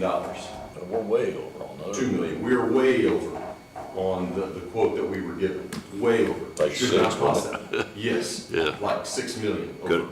Sheriff, I don't want to interrupt you, sir. I really don't, because I know where you're at, what you need. On the soft cost, did that include the additional utilities, sewer lines and stuff from this B&W construction, or is that This separate? included, their costs included, they even had to do the land study, the environmental study, the core drilling, all of that, which we have already done. Yes. We already have that complete. They did say we could cut some costs if we'd said, like, don't worry about the landscape, we'll take care of the landscape. There's ways that we can. Sure. And I've got inmates that can do landscaping. I'm gonna do the yard work anyway. Yeah. I think we need to take a serious look at this. This is the taxpayers' money. That's $6 million more than they can afford. It's $6 million more than our county government can afford. If they say they can do it within $25 million under the BOT system, it's their job to make sure that happens. Their responsibility. Because I know the one thing that I'm going to do, and you're welcome, please join me, and I hope here in the next week or so, you and I can go to this jail and look at this jail, and maybe the other commissioners as well, is that, you know, the utility cost for the sewer line, was whatever it was, 1 million or 1.2. I'm going to the town council and ask for some help. I have questions regarding that, and I don't want to point fingers and No, say I that understand. this person's trying to do this person's trying to do that, but the high schools right there, they have, 750 students running water during the day. I have around 60 people that have to take showers. The good thing about this jail is we determine when the water comes on and when the water comes off. Control the I would flow, set a yes. 2-hour window. You have 2 hours to take showers during the day. It's your responsibility to get out of your bunk, take your shower during the 2-hour allotted time period, and we save water. Absolutely. More so than what we're doing now. Right now, they can come, go as they please and take showers 5 times a day. Don't you feel, Sheriff, that in being in your shoes, and I don't recommend being in your shoes today, sir, I don't, but you are, don't you think overall that we're going to be saving a ton of water? Yes, because this is a more efficient building. It is a more efficient building. No, I agree. And again, with the new technology and our ability to limit when water comes on in the pods, we don't have that right now. We don't have that. No. We're also not losing water all the time through the drains because, as you know, the plumbing system is failing because the building is crushing it. Hard to believe. You know, I said from the beginning, I don't want to build a jail. I am focused on law enforcement. I want to make the best law enforcement agency we can have in Owen County. Building buildings isn't what I do. But if I can find ways to help save money on building a building that we have to have, then let's do that. I think this is the right way to go. It's my opinion. And I know opinions are like armpits and other body parts. But, you know, I've dug into this a lot. Don't want to, don't like it. I want to focus on law enforcement. But that's where we're at. And I think that if I can find a way that saves us, and then I should be diligent and do so. Sir? What I'd like to do, if you all are okay with it, is to talk with one of my partners, because what you're talking about doing is a public-private partnership. And I don't know that that's the plan that was initially envisioned with Garmong and the folks you are working with at the Redevelopment Commission. To the extent this is a sort of a fundamental shift in how you're gonna. That is true. I would like to go back and have one of my partners who does bond work take a look. Is that okay? And so we're clear how we understand how that this is paid for. Yes. Is with usually like if a bot system is like if you want public transportation system and you're, say we want to put in a subway. Company would come in, build the subway, they would operate it, that's the O part of the bot. They would operate it until the contract ends. So you sit down, you make a contract, hey, we're gonna operate this for 10 years, and then we turn it over to the government, them hoping to recoup their money back. This type of system, it still works for us, because what they do is they say, well, you're getting tax money for X amount of years for this jail. That tax money, we already know what that is, and that is what is going to be our payment. That's our operate. We take those payments yearly, monthly, however we decide to do it. And then once we have met a certain number, which would be the 25 million, we're done. And so that was our understanding. We sat down, and I think if you want to sit down with them, they're very savvy on this because this is what they deal with all the time. What I think I'll do, Sheriff, is have somebody in my office give you a call. Yep. Okay? I would love to. Okay. Absolutely. Yeah, and once Sheriff, you get with his team or whoever, in the meantime, maybe we can figure a day next week if you're available on a Thursday or Friday. I'd like to go see the jail, I guess just because I've been in your shoes. I kinda like to see what a nice jail is. It's nice. It's humble. I will admit, that's a humble jail. This definitely is not a Taj Mahal, as we've seen the one in Lawrence. It meets the needs, doesn't meet the wants, but it meets the needs. Okay. Which is the most important thing. Sure. It puts us in one building. We have a building that's not collapsing. We have more control over the inmates, a safer environment for my employees.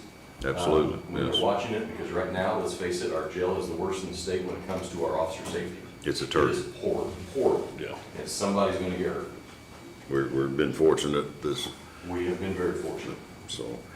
Any questions for me? Well, once he gets with you and stuff like that, and I said, go see the jail anyway, then if his recommendation is that we can do something like this, I'd like for this company to come in, explain themselves to us, because the second environmental study from the jail should be here by the end of the week. I believe that's what the attorney told me.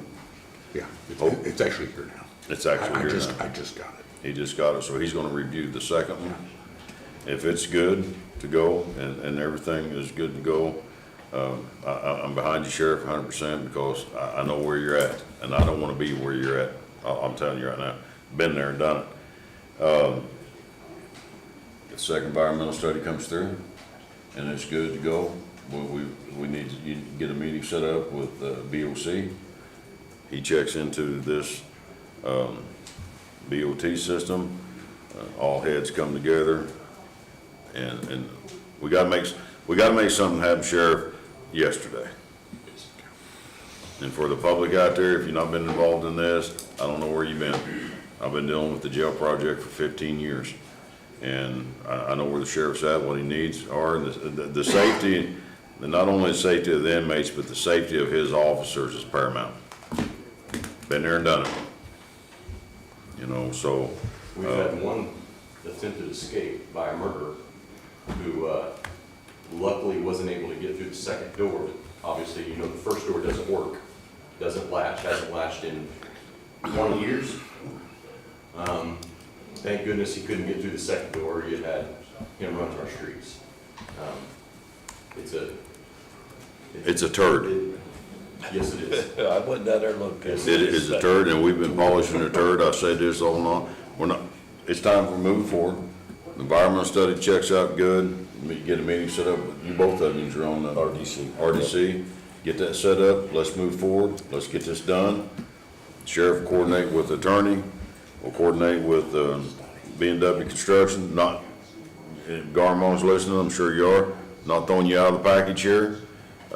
This is just another option that the sheriff has presented. We need to look at all of our options, because we cannot afford $32 million. We know that. $25 million is our cap. And I've said this once, I'll say it 100 times. We're not spending $25 million in $1. Sheriff knows that. He says this takes care of his needs. It doesn't get all of his wants. That's where we're at. It's the needs right now. And if we can make this happen in a $25 million price tag, hallelujah, Sheriff. And we've not hired Garmon or anybody else as a construction consultant, so that's still open. Garmon has stated to me, received a phone call from Mr. Zerner. I've known Mr. Zerner many, many years. He states, and it's something he needs to check into, and you need to check into, or both you two, as well as me. He says that he is under contract with the county, has been under contract with the county for quite some time. It'll be up to the Board of Commissioners to decide whether we want to continue the contract with Garmon. He has not charged us for anything, but he's under contract. That's part of the feasibility study, Sam, that goes back several years. Yeah, so we just need to check on document. Nothing, not bad mouthing Dan Zerner or Garmon or anything like that, but if Sheriff has brought another option to us that we need to entertain, we're gonna entertain that option. He's been involved in this. He knows what's going on. He knows what he needs, so. And this is an expandable pod system that we've been talking about, so the public knows that there's room for growth down the road. Yes, you could add on another 250 bed pod to that one in the future if we ever got to another position and not have to build another building. In fact, I showed my cook pictures of the kitchen that I took inside of there, and the kitchen is so massive. I mean, so massive. But it's designed that way so you don't have to build another building in the future when you have another pod of 250 more inmates, if ever we reach that point, which it won't be in my lifetime, so. But it could happen. It will happen, Yeah. it's not in my lifetime. On this pod, it's a pod system. Is these steel pods covered in polyurethane or There are whatever? still cells that are What do they got that? coated with like a rhino lining, so to speak, Yes. something like that. The only question I have about this, and I guess you can ask B&W Construction, if you would, sir. It is my understanding that those type of cells, which I like, that the manufacturer will only warranty those pods for 1 year. We need to check in on that, because here's they say is what happens. They're coated with the rhino lining, and if you get a crack or a break or something in that, they will absorb moisture inside those steel, and they said they'll rot from the inside out. So we need to check on that, because I think if you're gonna, Weir County is gonna spend $25 million on a jail, I would like to see more than a year warranty on the parts. That's just so me. Steel Cell is the name of the company. There Is that they okay? have the market, there's only one company that makes them, and that's Steel Cell. I've seen jails, older jails that have steel cells in them, they still look brand new. Yeah. I mean, you know what a truck bed liner is like, it's tough stuff. It's good lining. It's It tough is. stuff. One benefit to that moisture issue too is a design change that the sheriff had made removes all shower stalls from each cell, so each cell will not have a shower stall in it. There will be one shower unit. If they want to take a shower, they have to go down to the shower unit and take a shower, so that'll help a lot with moisture. It's in the pod system, it's just in the day room of the pod system, so it's still within the inmate's pod, but not in the shower, not showers in the cells themselves, because I was worried about moisture inside there, mold and stuff like that, because it's a steel box. Absolutely. And to be honest, that's where all the shenanigans happen with inmates, is inside the shower. Safer, cleaner, and save money. And that's something I'm sure that this company can relate to us when we talk to them and stuff like that, and so. Anybody have any other questions? Yes, anybody? You have a hand up, Chad, you want? No. Oh, public? Question about jail? Thank you, Sheriff, appreciate that. What's a good update? Capital Asset Management Plan. Today is April 3rd, is that correct? And every department has their capital asset management plan turned in, is that correct? You was asked to do this, I asked you 2 months ago, turn in your capital asset management plan today. It's all departments have got that turned in. Is this correct? No, sir. Okay, who has not turned in their capital asset management plan? There was training given last Thursday by the company that handles our plan. He agreed that it is going to take them all a couple of months because everybody's starting from scratch. I asked him to get it in as soon as possible, but I did tell him September the 1st at the latest. State Board of Accounts. You're kinder than I am. Literally is two judges and a sheriff have been relieved of their duties because they have not turned in their capital asset plans because they were given a 2-year reprieve. I don't want to be on that list, maybe. So, I don't want to interrupt you. Who has not turned in their capital asset management plan? Commissioners, I understand, I know that. I'm talking, we are I know that. Who all has not turned in their capital asset management plan?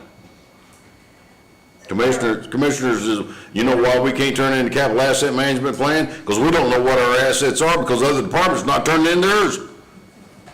Hard for me to turn in the plan. the departments are working on them and they have them. I want to know who has not turned in their capital asset management plan as of today, which was said today was the day. I want to know who. We'll get you a list. Yeah. Thank you. So They're all in various. apparently you've talked to somebody who said they can have now till September. Darren has said that was a fair date because of the timing that it takes Well, to get Darren it. is not here. And I'm not bad-mouthing Darren. How long has it been since we've had capital asset management plan that turned in by all departments? It hasn't been done. There's been a plan for 2 years. We were given a grace period other than. That's my point. EMS and the highway and the sheriff's. Way to go, Chris. The majority of them had not, the clerk and treasurer, those are about the Okay. 5 that had. So that group has done due diligence. I know when I was a sheriff, Matt and I, we walked around and wrote down stuff, and the sheriff's doing it now. So some people have, correct? She just hit the nail on the head. This has been going on for 2 years, and some departments have not turned in their capital asset management plan. I spoke 2 months ago that today was the deadline, that we need that plan. Now Darren comes along, says they got till September. Darren's not here. I kinda wished he was. How long do we keep putting it off? You can't, that's just it. And I believe that the department heads, they were all in attendance last week, except for a couple. They understand that, and they are working, they're Yeah, in and- various stages that it's in there. And I appreciate everybody that's turned them in, I appreciate everybody that is working on it, but this is a process that's been going on for 2 years. So you gotta draw the line in the sand somewhere.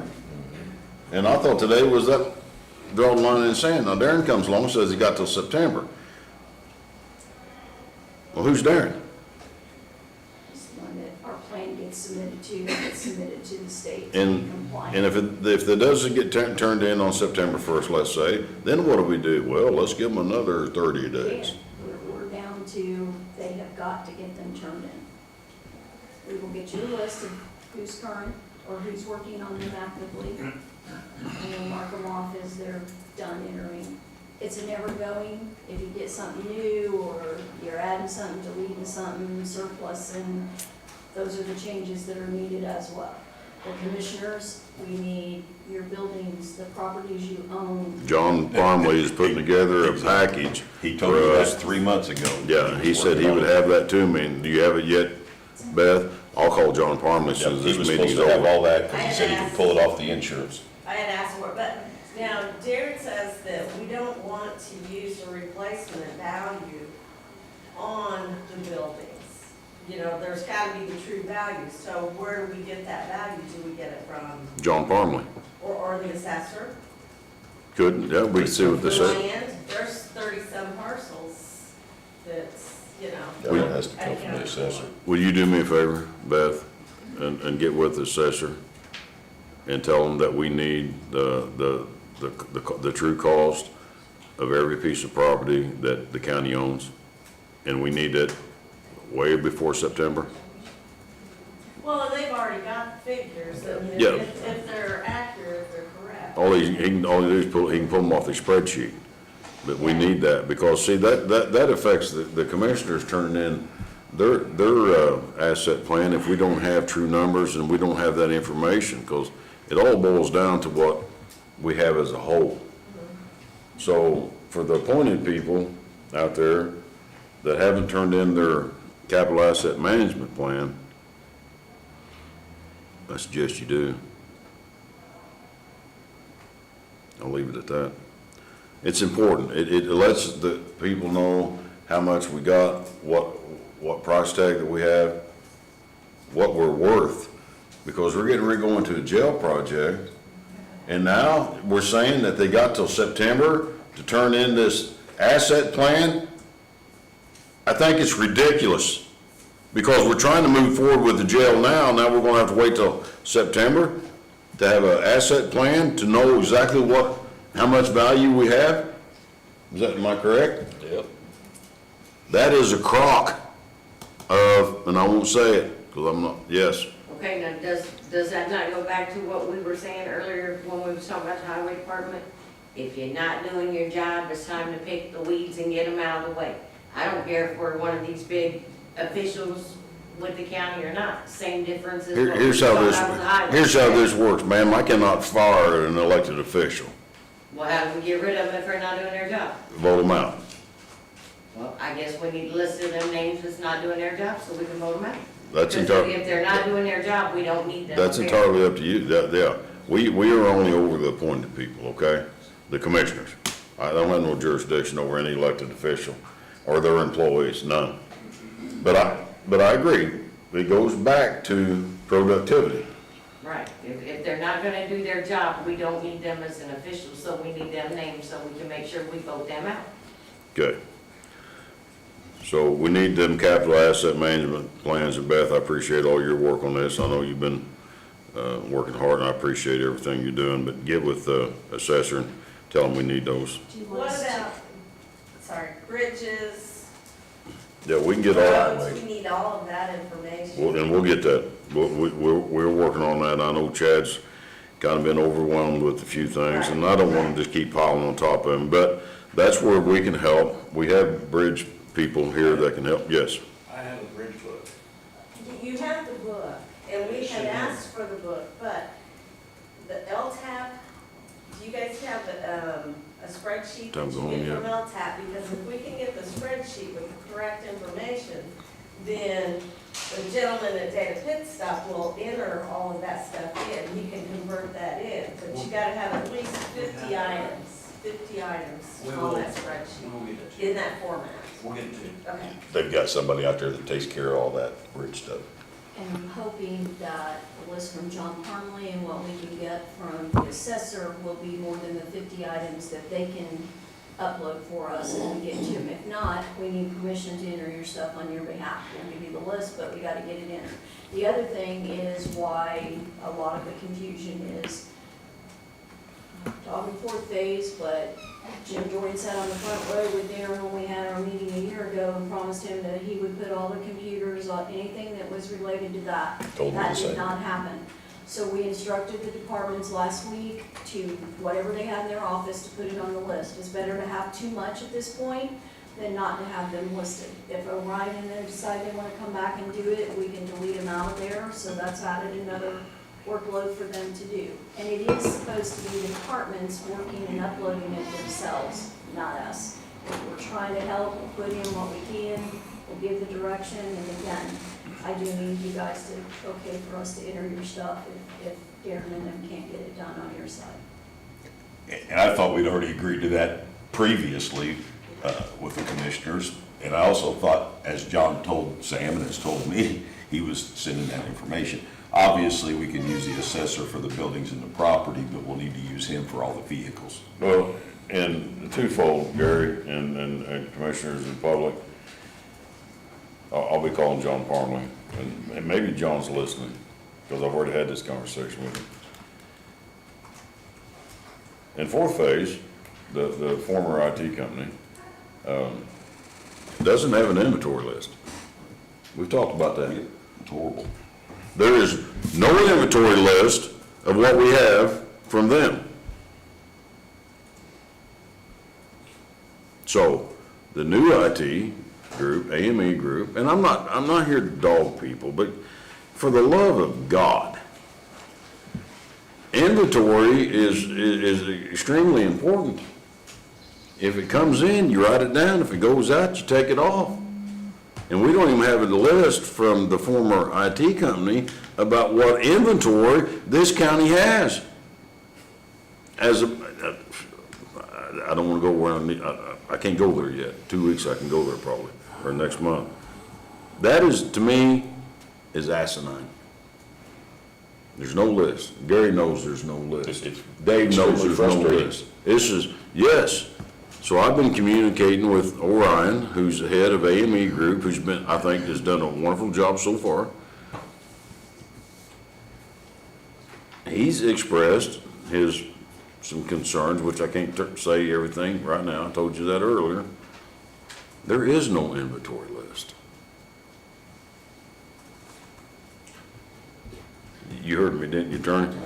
Thank you. Well, and I can't discuss it anymore because he's gonna come with a report and unveil some things, and some people's not gonna like what he unveils, and guess what? I don't care that they don't like it because it's gonna be the truth. I'm pissed. I'm beyond. Chief Deputy's watching my head turn red. I'm upset that this kind of shenanigans keeps going on in county government. Darrell, you made a comment. And rest assured of one thing, if the appointed people, which I love all appointed people, Jack and Chris, and you guys do a wonderful job. If they're not doing their jobs, what's requested out of them, we have the means to change gears, okay? Other elected officials, other appointed people in departments have the same avenue to do the same thing. As commissioners, if contractors are not fulfilling their obligations, if this gentleman wasn't fulfilling his obligation, we'd send him down the road, okay? It's where the rubber meets the road. There's certain people or vendors or contractors or suppliers or whatever that's costing this county tons of money. We gotta stop the bleeding. I agree. That's what we're doing, so. I agree. I'll let. You got a hand up over Yes, oh, hand up over there. For your asset management plan, the building department's almost complete. I'm trying to dig up information on the county vehicle Mm-hmm. to find out exactly when and where it was purchased, because they said all that information needs to be very specific in our asset management. So as soon as I have that, I can put that, 2 computers in, and building department's finished. Well, hallelujah, praise God, that is good news. Have a muffin. All right, so, let's move on. WTH mapping grant. He is not here, so can we add Diane and Mr. Shelton? Yes, Diane and Mr. Shelton. Sorry, sir, it took so long, but have you had a muffin, sir? Not yet, maybe on the way out. What is it with the nobody's eating the muffins? I'll take them home, I guarantee you. My wife's watching this, folks. Get into the muffins. Nobody eat those, I got it. Thank you, Diane. All right, there we go. There we go. Now, hello, Diane. Well, I will tell you that I did my asset list, and I did include all of my equipment from my office Thank you. on that list, so that we had it in case it didn't come forward. Good deal. Appreciate it. Thank you. And mine is done. Why I'm here today, in 21, 21. redistricting of the, Thank you, the sir. council. Our 4 council districts, was to be completed. And it was not done. I learned of this, last month at our conference, when David did his presentation, and this is David Shelton. Oh, David Shelton. He's from Knox Hello. County.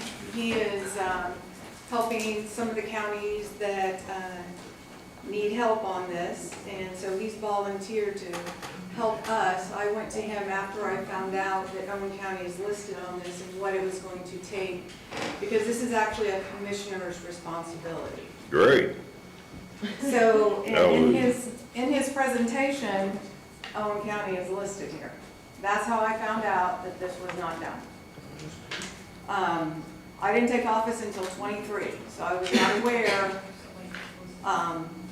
of this. So I will have David present the process and what he's done for Owen County and for you guys to look at. Pour it on, sir. All right, so bringing you a little problem, but I'm providing you a solution that's going to bring you into compliance and be painless. So Painless? painless. No, you're on TV here, sir. I know. So I guess first I'd like to just briefly explain what redistricting involves. So it's required to be done on the state level with the congressional districts, state house, state senate, and then on down to county and municipal levels every 10 years after the decennial census is completed. Okay. So counties are supposed to have done that the year following the census, so this should have been done in 2021. As we all know, we had the pandemic going. The census data itself was delayed by several months. Getting to the state legislators, they do the congressional districts, a process called congressional reapportionment. What they have to do for the 9 districts in Indiana is they take the population of Indiana based upon the census data and divide that by 9. And it is down to the person, to a single person. So 8 of our congressional districts have the exact same number. 1 congressional district has 1 additional person in there. Good. When you get down to the state senate, the state representative districts, their margin of error is 1/10%. So out of 1,000 people, they have to be within 10 people if there's 1,000 per district. When you get down to the county level and municipal level, however, there's no number set in stone. The general rule of thumb is 10% will be pretty good. And what's the purpose of it? You want to have equal representation. You don't want to have one district that has many more people than the other, because those people who live in the more populated districts, the argument we made, they're being disenfranchised. So what we have to do to figure out what your population deviation is between and we're talking about county council districts only, we're not talking about commissioner districts. The reason why we worry about county council is because they live in a district and they're only voted on by the people in that district. You commissioners, you represent a district that you live in, but you're voted on at large. What you have is considered residential districts. The district county council members, they're electoral districts. There's a difference there. So how do you figure out this information? Well, first, you have to be aware that it's going on. You have to know where to go to get the information. You go to the U.S. Census Bureau website, and you have to download all the census data for the entire state, and then you have to whittle it out. You merge what's called census shape files and merge it with your GIS Tiger files, vice versa, create a map, and figure out what your population deviations are. So according to the 2020 census, Owen County had 21,321 people in there. To figure out what your target population is, you want to have as even distribution of people among your county council districts as possible, so you establish what your target population is. Your 21,321 divided by 4 means that in a perfect world, each county council district would have 5,330.25 people living in there, again, based solely on census data. After you come up with those numbers, then it's a simple matter of continuing doing math. You have to get with your county clerk, or if you have publicly available information, you have to identify what precincts belong to which county council district. And then you just add up those totals. These census maps that I talked about generates the population per precinct. So that's how I get that information. So currently, your District 1 County Council has 4,354 people. District 2, which is mostly Spencer and surrounding areas, has 6,387. District 3 has even 4,800. And District 4 is 5,780. So you got a pretty big jump there, almost 2,000 difference between some of the districts there. How you figure out what your population deviation is, you take the number from the most populated district, you subtract the number from the least populated district, and then you divide the remainder by your target population that we established earlier. Currently, Owen County has 38% population deviation between their county council districts. And again, rule of thumb, 10%. There's a couple different ways that you can redistrict. The easy way I call bonehead redistricting. That's when if you're lucky enough, you can take a precinct in its entirety, move it, say, from District 1 to District 2, and then you would have a good population deviation. Sometimes it works out that way, sometimes it doesn't. Haven't been able to figure out a way for Owen County to do solely bonehead. So I've got a kind of a combo plan between the bonehead redistricting and what's called re-precincting. Okay. Any questions? No? No, I'm just saying right now, we kind of feel like boneheads was a mess we're in, and you're sitting here using a bonehead expression. So, again, there's three main factors you want to take into consideration when it comes to redistricting. You want to be as compact as you can. You want your precincts to be contiguous, touching each other, and you want to try to reflect community, you know. Those are considerations, again, not set in stone. With Owen County, you know, you have such a large population concentration around this town specifically, and then it's mainly rural. And then you have, you know, your geography, your layout of your townships, which are your precincts at all, which causes some difficulty. One level, like your District 2, you know, has a large population there, has 4 separate precincts, all part of Washington Township there.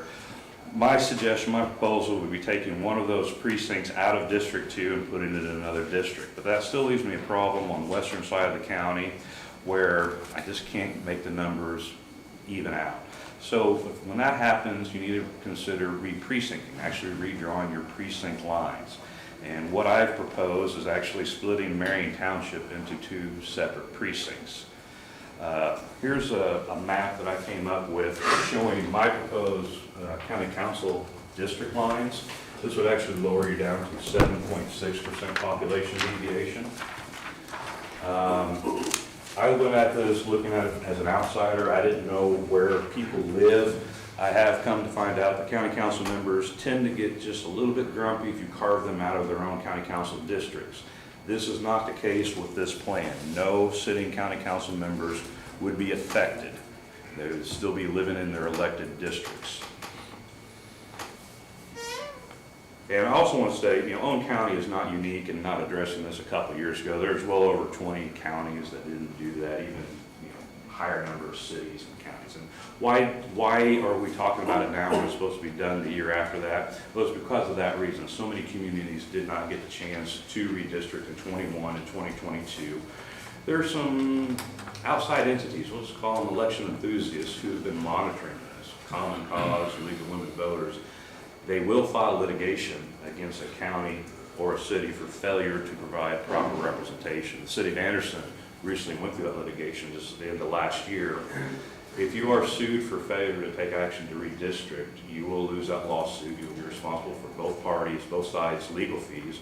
And the city of Anderson just spent over $300,000 for this.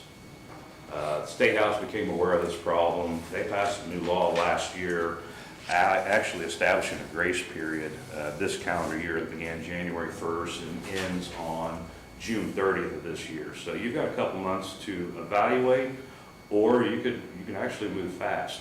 To be honest with you, what you have to do is easy. What the clerk has to do, that's the hard work. They still have Thank to goodness. move the voters Thank you. from one district to the other, but I'm here to help her too as well. Okay.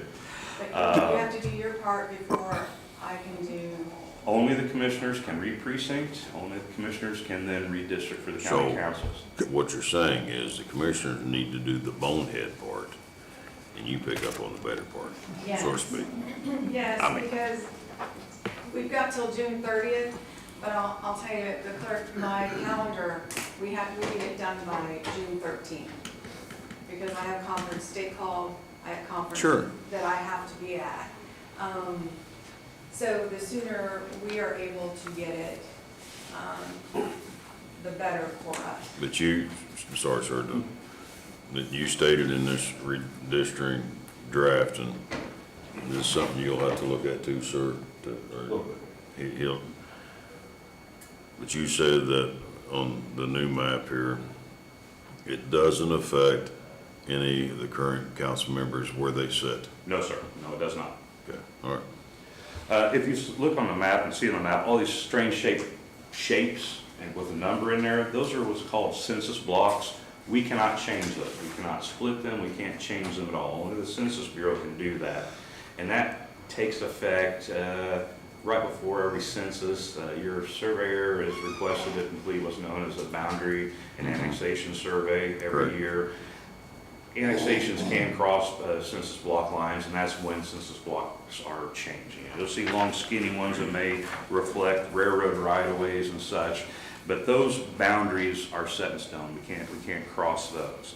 Now, as far as your function, what you need to do, again, it could be a relatively simple solution. You would need to create a map of, if you agree with this proposal, of Marion Township here.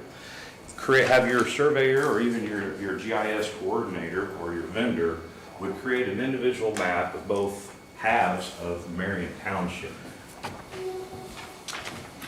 that follows along the census block line right there. You create those maps, then you have your attorney complete an ordinance saying this is an ordinance to establish precincts Marion 1 and Marion 2. See Exhibit A. Exhibit A would be what I've got labeled as Marion 1. See Exhibit 2 would be the maps that I have labeled Marion 2, or the half that's labeled Marion 2. It could be that simple. Once that is completed, notify the county clerk. She will submit that into the state election division on a form called an IEC 8. That takes a little bit of time because the election division will then review these maps to make sure that you have not crossed any census block lines. Sure. And I'd be happy to help you with whatever citing codes you need to do. Now, I will say that the proposed Marion 2 shows a population of 520 people. That more than likely, and again, it's population, it's not registered voter information.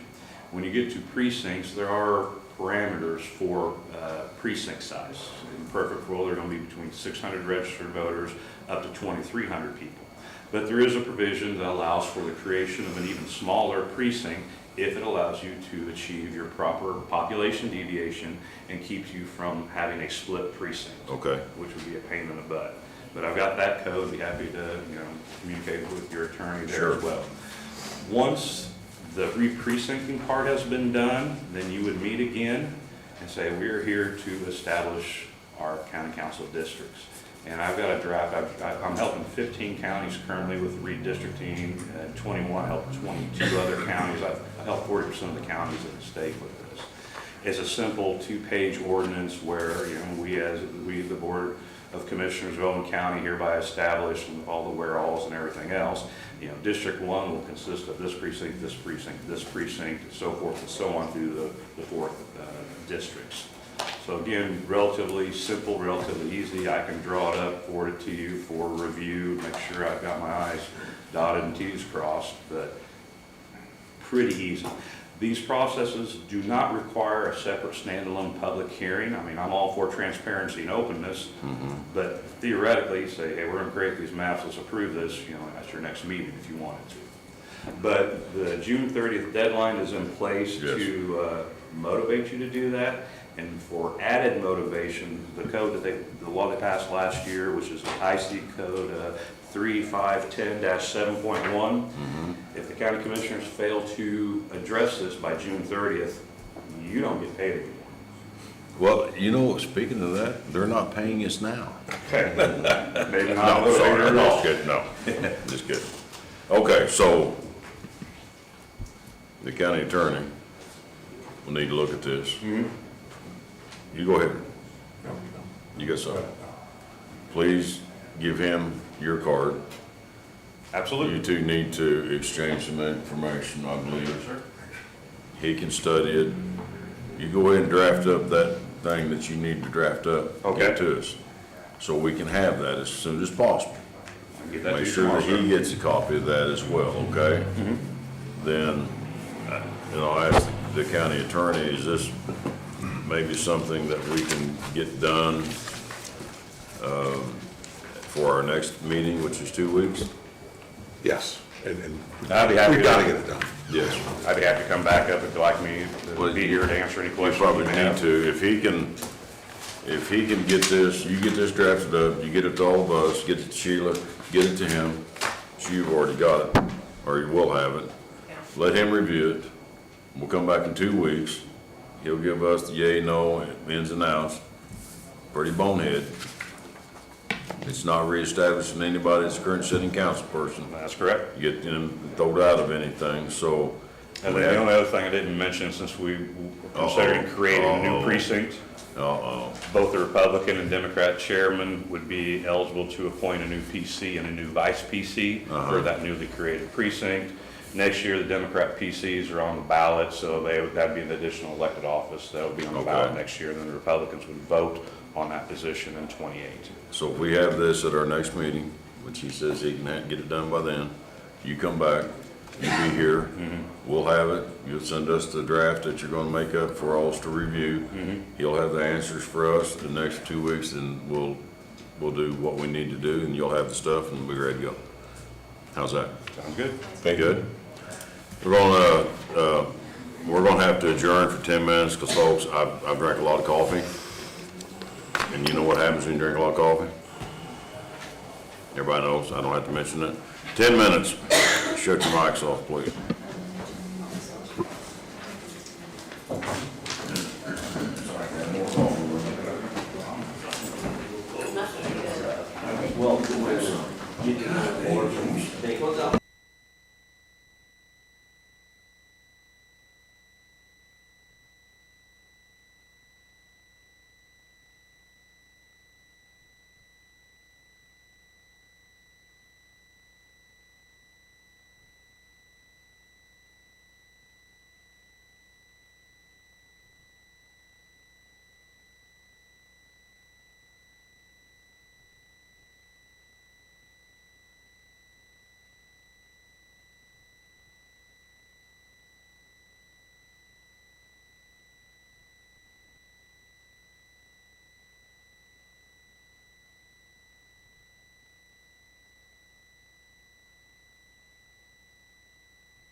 back on.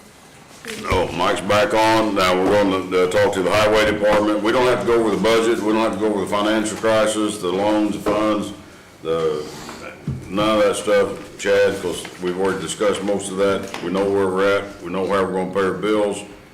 First of all, I want to say thank you. I know you're under, a little bit of stress. A little bit. A little bit. I do appreciate what you're doing.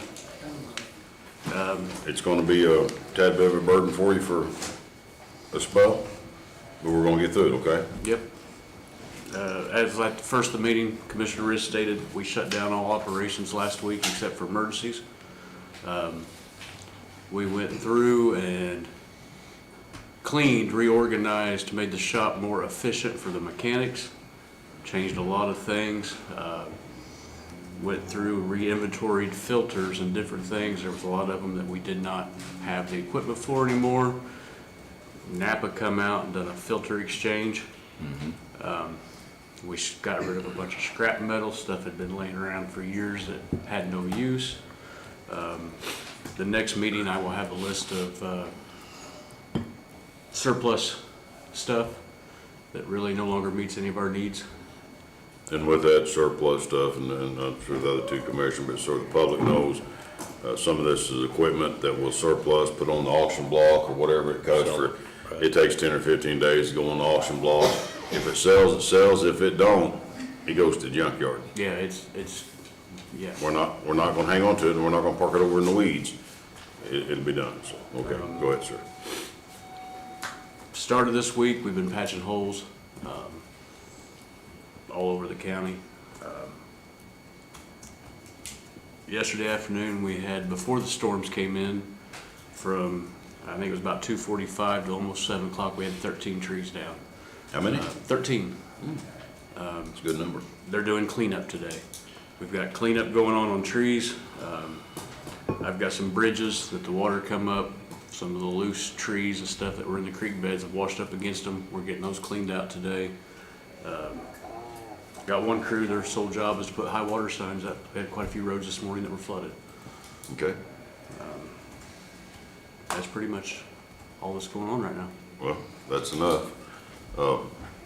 As everybody knows, we got more rain coming. Flooding's gonna be an issue.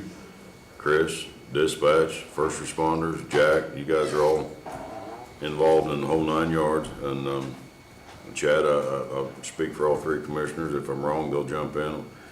We're here to help you in any way we possibly can. I appreciate that. If you need something, you know, Dave's your liaison, get a hold of him. He'll pass the word on to us. And but keeping the roads open, trees cut up, and the water off the debris off the bridges is important, because if we get the rain that say we're going to get, that's going to cause some problems. Yeah, So we're gonna have major issues. I think we kind of avoided some storms last night. Thank the good Lord for that. Yes. We didn't get hit as hard as they thought it was going to be, and I'm thankful for that. And so, appreciate what you're doing. Need anything? Ready. And you're getting the graders, you're getting them ready to go out on the road. I think we talked about that yesterday, correct? Yes. Community crossings road. Yes. Yes, because I've got to take I call them serrated edges off the blade. teeth and put the straight blades back on to do the berming and the ditching. Yeah, because as the public knows, we've said it over and over, and Chad, you already know, that the community crossing grant roads is a must. Got to get them burned, cleaned up, and put what culverts in that we can. We have the culverts. Put what we can in, ditch what we can, clean up what we can. It may not be exactly what we wanted to do in its entirety, but those roads are a must. If we don't get those done, we lose the money, we have to give it back. We're not giving back a dime. No, we need that. And that we have to have that done by August. Something other is the date. August 31st. August 31st got to be done, so that's, you know, there's a lot of work ahead of you just to get those prepped. I do have the mow trim out, mowing back all these community crossing roads. A couple of them that we hit with the mow trim last fall, the flail mower is out, just cutting the weeds back, so we'll be Good. ready to start burning and stuff real Okay. soon. Good. Appreciate you. Thank you. I got one thing I want to mention here, and I talked to Dave about it. Chad, and we've talked about this, and I was out there earlier this week, and we talked about the stone tickets. I ran Oh, the yes. month of February, if we would have bought from the lowest bidder, Rogers Group, as we should have been, Dave's mentioned it, I've mentioned it in the past, we'd have saved the county $23,137 just in stone in 1 month. You run that times 12 because you pretty much do the same thing every month. That's $277,000 that we could have saved by buying it from the lowest bidder. Why that wasn't being done, I don't have the answer. I know you don't have the answer. And I know Dave doesn't have the answer because he asked the same question. It's $5 cheaper a ton. Do you have any input on that, the quality of the stone compared to the other? The sevens or the eights, whatever that. Sevens is the Sevens are at one quarry, eights are at the other. They're good. The 53s that come from Rogers are usually really muddy. So at one point in time, we were getting 53s from Steinsville only. 7 and 8s at Rogers. When that changed, I couldn't tell you. So is that?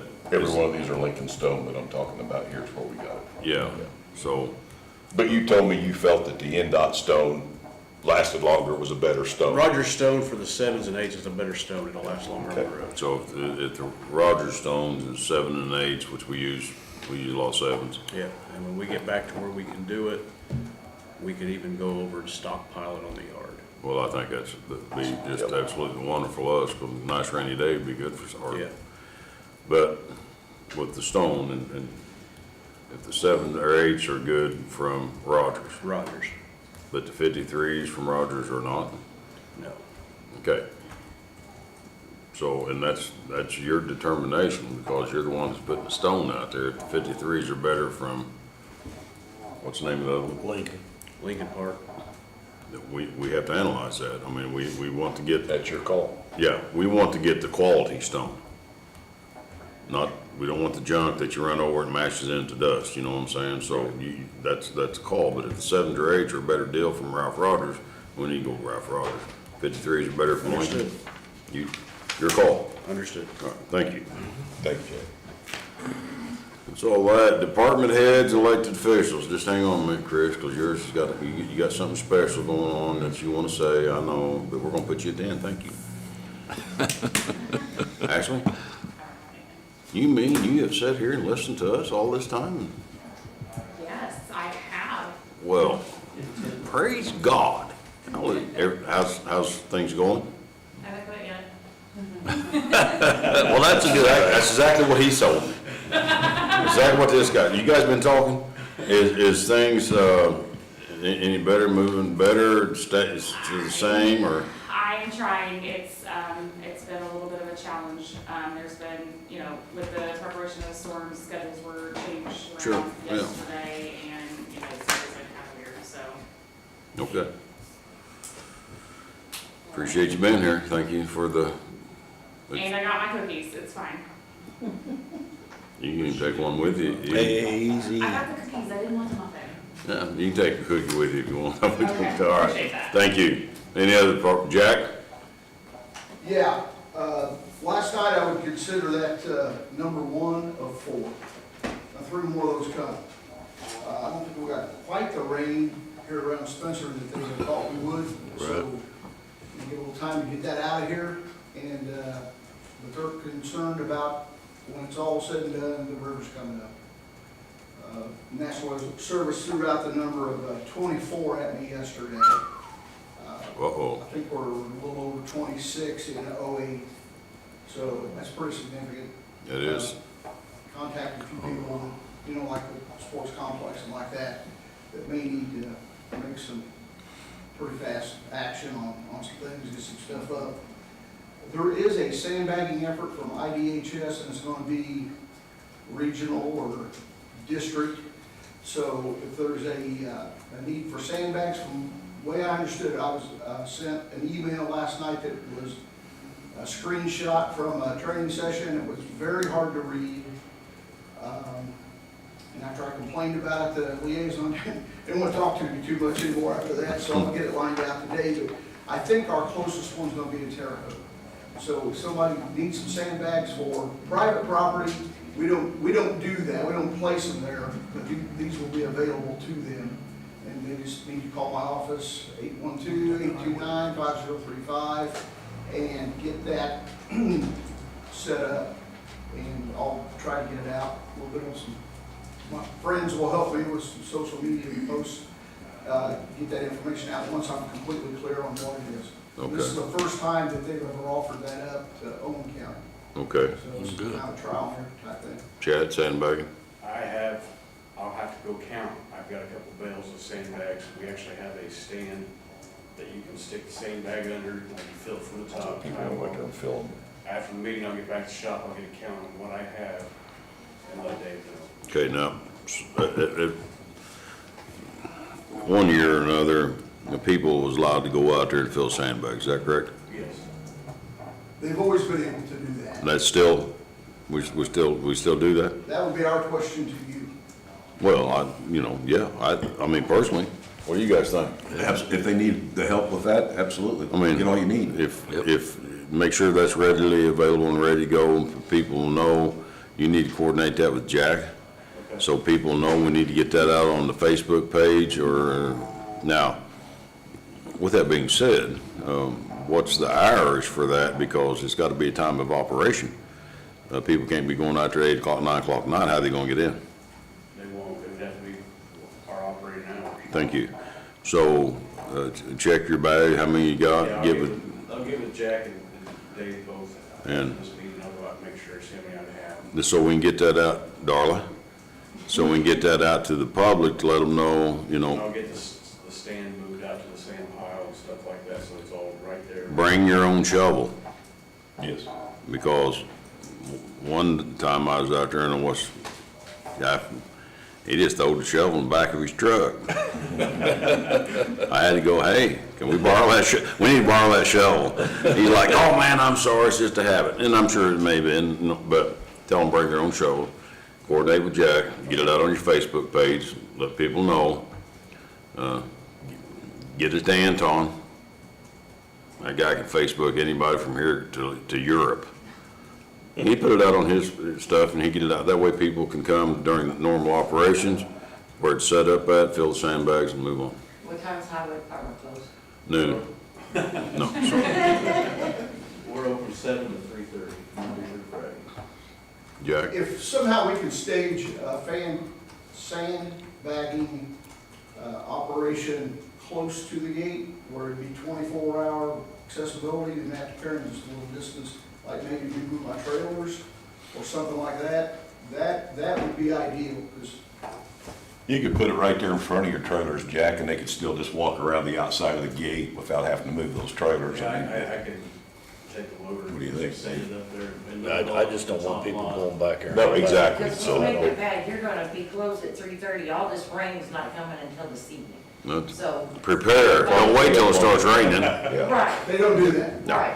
Well, And that's my point, nobody prepares ahead of time, we all know this, so everybody's gonna need these sandbags later tonight. emergency only, yeah. yeah, emergency only, this is not to fill sandboxes, Chad.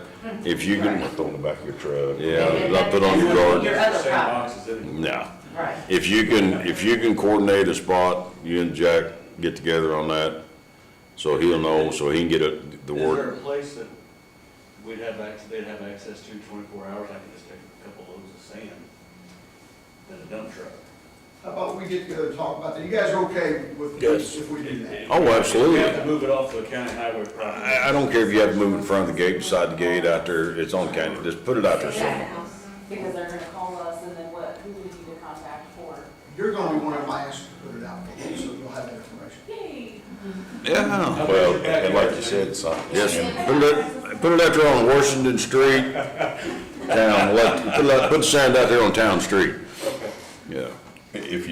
Are we gonna have somebody monitor it? Because otherwise, maybe we have to fill out their pickup truck with a load of sand. I mean, what do we do? Well, Honor system? you know, I think it's gonna have to be the honor system, Gary, because if not, then we're gonna have to establish somebody to sit out there around the clock paying overtime. And we don't, I just think, I hope, and pray that the honor system works. Now, if we drive by and you see somebody out there with a backhoe loading into a trailer, might want to stop and ask them questions. Exactly. You know, so, but let's do it on the honor system. Let's give the taxpayers that credit to be honorable about it, come in, fill the sandbags that they need, and prepare to move on. Jack and I'll get together and we'll figure it out. Yeah, you guys work it out, get the information out, get the dispatch, Chris, and your Facebook page, and the public, and Darla, she's still staying here, so she get it out to her team and give it to Anton, and rest assured, it'll be covered all over the United States. Jack, you still got my number?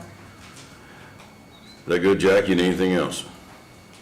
I've got some more to say. Oh, yeah, well, I don't want you, yeah, go ahead. So, no damage, last night's been reported to me. Like I say, there's plenty more coming, so. When's the next round, sir? Yeah, and like most of the day tomorrow, from what I understand, and it'll finish up on Sunday. Okay. Should be good for the mushrooms though. The next thing I've got is Team Doughboy. First of all, I want to say how thankful I am that I'm being able to be a part of this. It's fantastic. And we have assembled a few people, and I think we have an excellent team in place. I'd like to talk about that for just a little bit, and then talk about what our goals are and what we'd like to finish up with when it's all said and done. Sure. Well, first of all, Jeremy Hutchins, Lieutenant Colonel, retired from the United States Air Force, was here 6 weeks ago, I think, and encouraged us to not only do the Doughboy, but a few other things. And so he is getting involved now, and like I said, we already got part of the team together, but he asked me, and I say he, I'm talking about Lieutenant Colonel, retired Jeremy Hutchins. He texted me last night and asked me if I could talk about just a couple things here. He wanted to, but he couldn't be here. So he wanted, one of the things he really wanted to say was that there's more than just the American Legion and the VFW as far as veterans groups that may not be just like right inside Owen County, but they're not far away. They would consider this part of their area. He said there's about 15 of those, and he felt like they needed to be contacted, maybe have at least an opportunity to know what's going on or participate or whatever, and he's going to take care of contacting those. Okay, great. Organizations. I think we need a larger, cast a larger net to have more people involved. He really, really thinks the community should have an opportunity to voice their opinion, their wants, or, just get some feedback from everybody that we can, veterans and their families and the community. And he also thought it was important that we research the historical side of this. The Department of Natural Resources has a division just for historical things, and he said he would also take care of doing the research on that. But the other team members, we had a meeting 1 week ago, and get back to the paper now. We have Pat Condor on the team. He just thinks that you're going to ask to do that, something's going to need to be done. He's already got it done. He will hop in and help, and he's a big part of the group. Has some good ideas. Volunteer. Everybody is volunteer. We got Big John Maxwell. He's a limestone restoration specialist.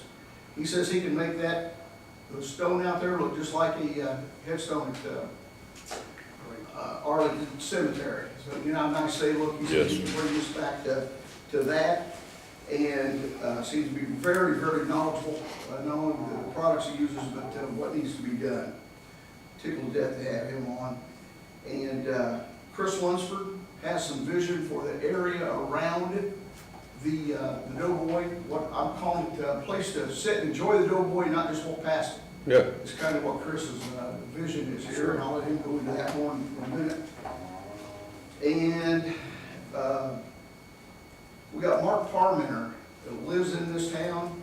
He's built statues that are all over the country. He's a fine metal expert. He's taken the course on how to restore and maintain statues like that from the Smithsonian. And he has people calling from all over the country, getting advice from him. He's retired, like all of us, getting a little older, may not do a lot of the work himself, but he said he will be here to see that it's done correctly. And he said when he's done with it, or when we're done with it, the statue itself will be that deep, that dark brown, and it will just like it's supposed to, and it'll be beautiful. Good. So, Sam and Dave have offered to do one of the first things that needs to be done, take off the plaques, and take them apart there, and he's gonna redo them, because they were painted. I think some of that paint's still on there. They really look rough. Yeah, they do. They need some love. And I want to mention this. When the scaffolding guy saw that we were meeting over there, he asked me what we were doing. I explained it to him. He's like, I think I can get you some scaffolding if you want to go around that statue. I think it's, 18 foot tall or somewhere like that, and we're going to need something like that. So we took him up on his offer, but then a couple of guys on the team thought that we need to put that off on the very last. And they will be gone by then, but I've got other scaffolding arranged, but I thought that was pretty big of them, not being from this community, to step up and make an offer like that. Absolutely, yes. So we appreciate that. And I think I can turn it over to Chris from here. Okay. Hi, Chris.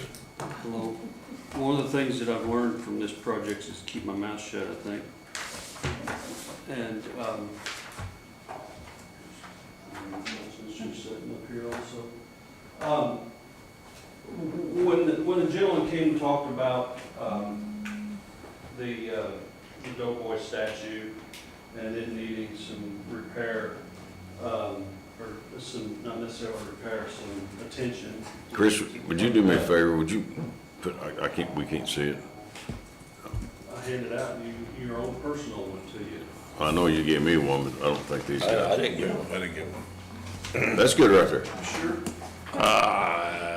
Well, I'm not saying you didn't. I've got We can share one here. Okay. We got one now. Okay. All right, we got one. You move back however you want to. So you got your Sam or? I can see it, Chris. So, one of the things that I noticed is it really, people walk by that Doughboy all the time and never look at it. Like Jack said, a bunch of us are getting older. We're going to be gone in the next 30, 40 years. I hope we last that long. But there's some history there that people don't know. The gentleman that built that Doughboy was right here from this county. Yes. From Spencer, if I remember right. And that's getting lost in history, and people walk by that Doughboy every day and don't realize the history that statue is throughout the United States in different areas. But the gentleman that designed that and built that statue is from right here. And it means a lot to the people that live here that know that. And that's getting lost, I'm afraid. So one of the things, like I said, people walk by it all the time, never pay it any attention. It's just another statue on the courthouse lawn. But I thought about creating an area where people could actually come and sit. I know we have different events around the Doughboy, the VFW, the American Legion. They have things that they do on Veterans Day and other days throughout the year. And everyone's just kind of huddled there on the sidewalk. My idea is to create an area that people can gather. There'll be electricity there so that you can plug in a PA system, a portable PA system.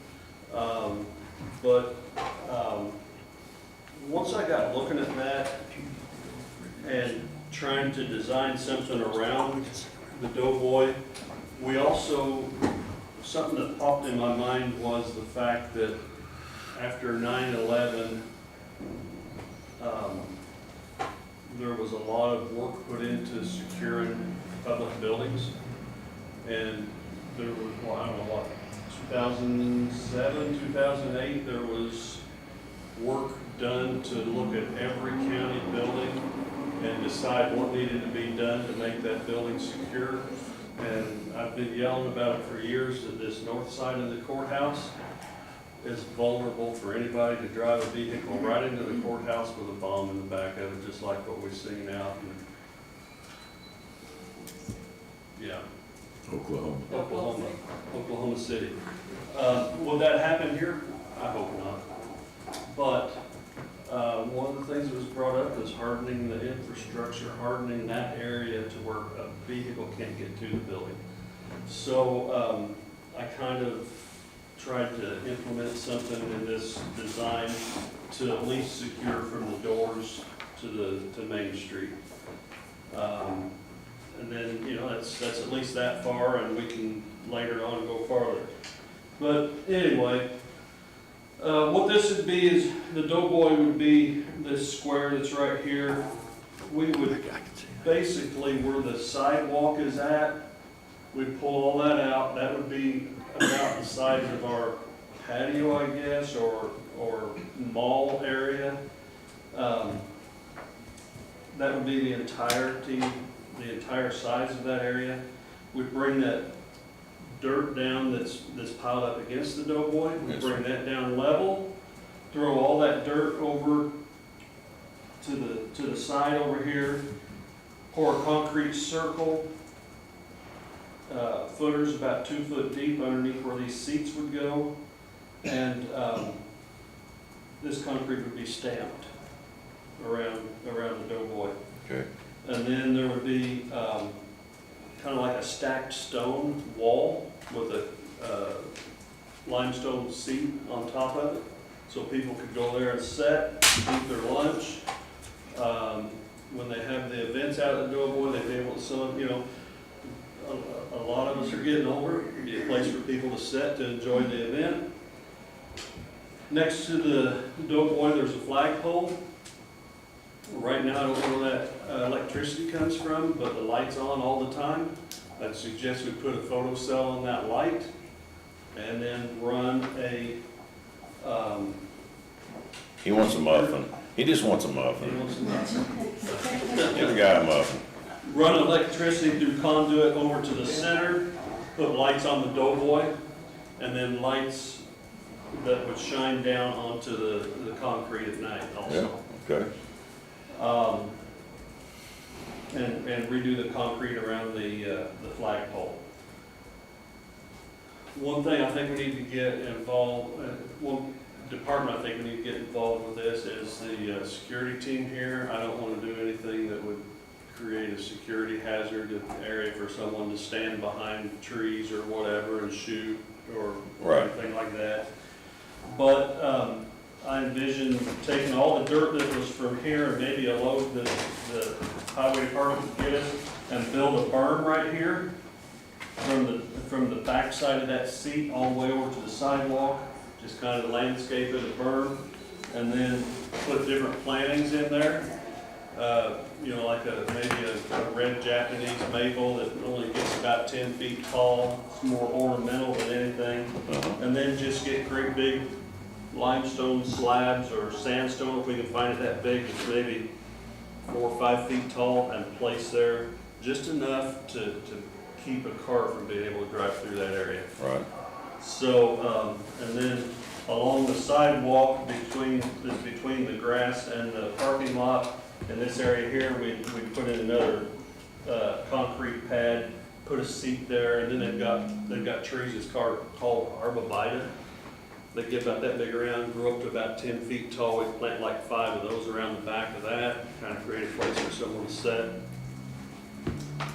I'll make sure I don't miss out on any of the notes I put up here. But anyway, that's kind of the design I came up with. And then where I was going with forgetting the history of the Doughboy and that kind of going away, I don't want to put anything on the Doughboy itself that would take away from the names that's on that base right now. All right. But I would like to get a plaque made that describes who designed the Doughboy, where that person was from, some history behind it. And like you see in national parks and everything, they've got that angled plaque that sits and describes what you're looking at. Correct. And put that in this, the landscaping also. So maybe the history of the Doughboy won't just fade away. Yes. So that's kind of my envision of what's there. I don't know about a timeline, and the reason I don't is because if they have to bring another crane in here, and we've got all that blocked off, let's say we started doing the landscaping tomorrow, but they've got to bring a crane in to take this stuff down off the roof again, then they're gonna have to pick up those rocks and move them and drive through the landscaping and such. So, I don't know when they're gonna be done with the dome, but, I would say as soon as they're done with the dome, we could start doing some landscaping. Yeah. Go ahead, no, sorry. My vision, and I want your guys' input on this area that runs from the back side of this seat over to the sidewalk. Trying to make it as maintenance-free as possible. I thought about, I think it would look best with just natural mulch, but that's something you're gonna have to apply mulch 2 or 3 times a year, keep it stirred up and looking good, weeds are gonna come through it. So I thought about putting plastic down, maybe 2 or 3 sheets, and then the river rock that's about softball-sized river rock, just fill that area with river rock. That would keep the maintenance guy from having to get in there and pull weeds and such stuff like that, so. Okay. That's all I've got. Well, you can leave that there. First of all, thanks to everybody that's in the group and the commissioners.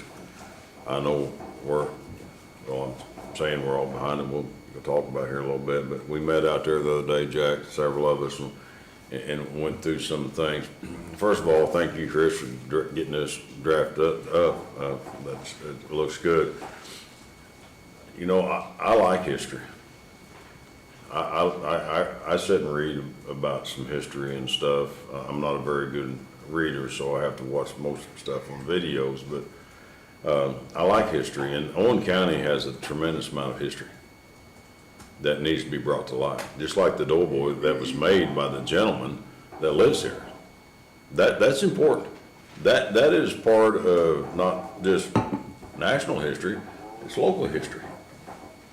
And we need to bring them things to light. And the group that met out there had some great ideas, and Big John Maxwell, I'm glad he's doing the stonework, the cleaning. I do the same thing. I've had a cemetery restoration business for years. I do a tremendous amount of cemetery stones, and John uses the same chemicals that I use, and I thought that was pretty unique, but I'm glad he's doing this.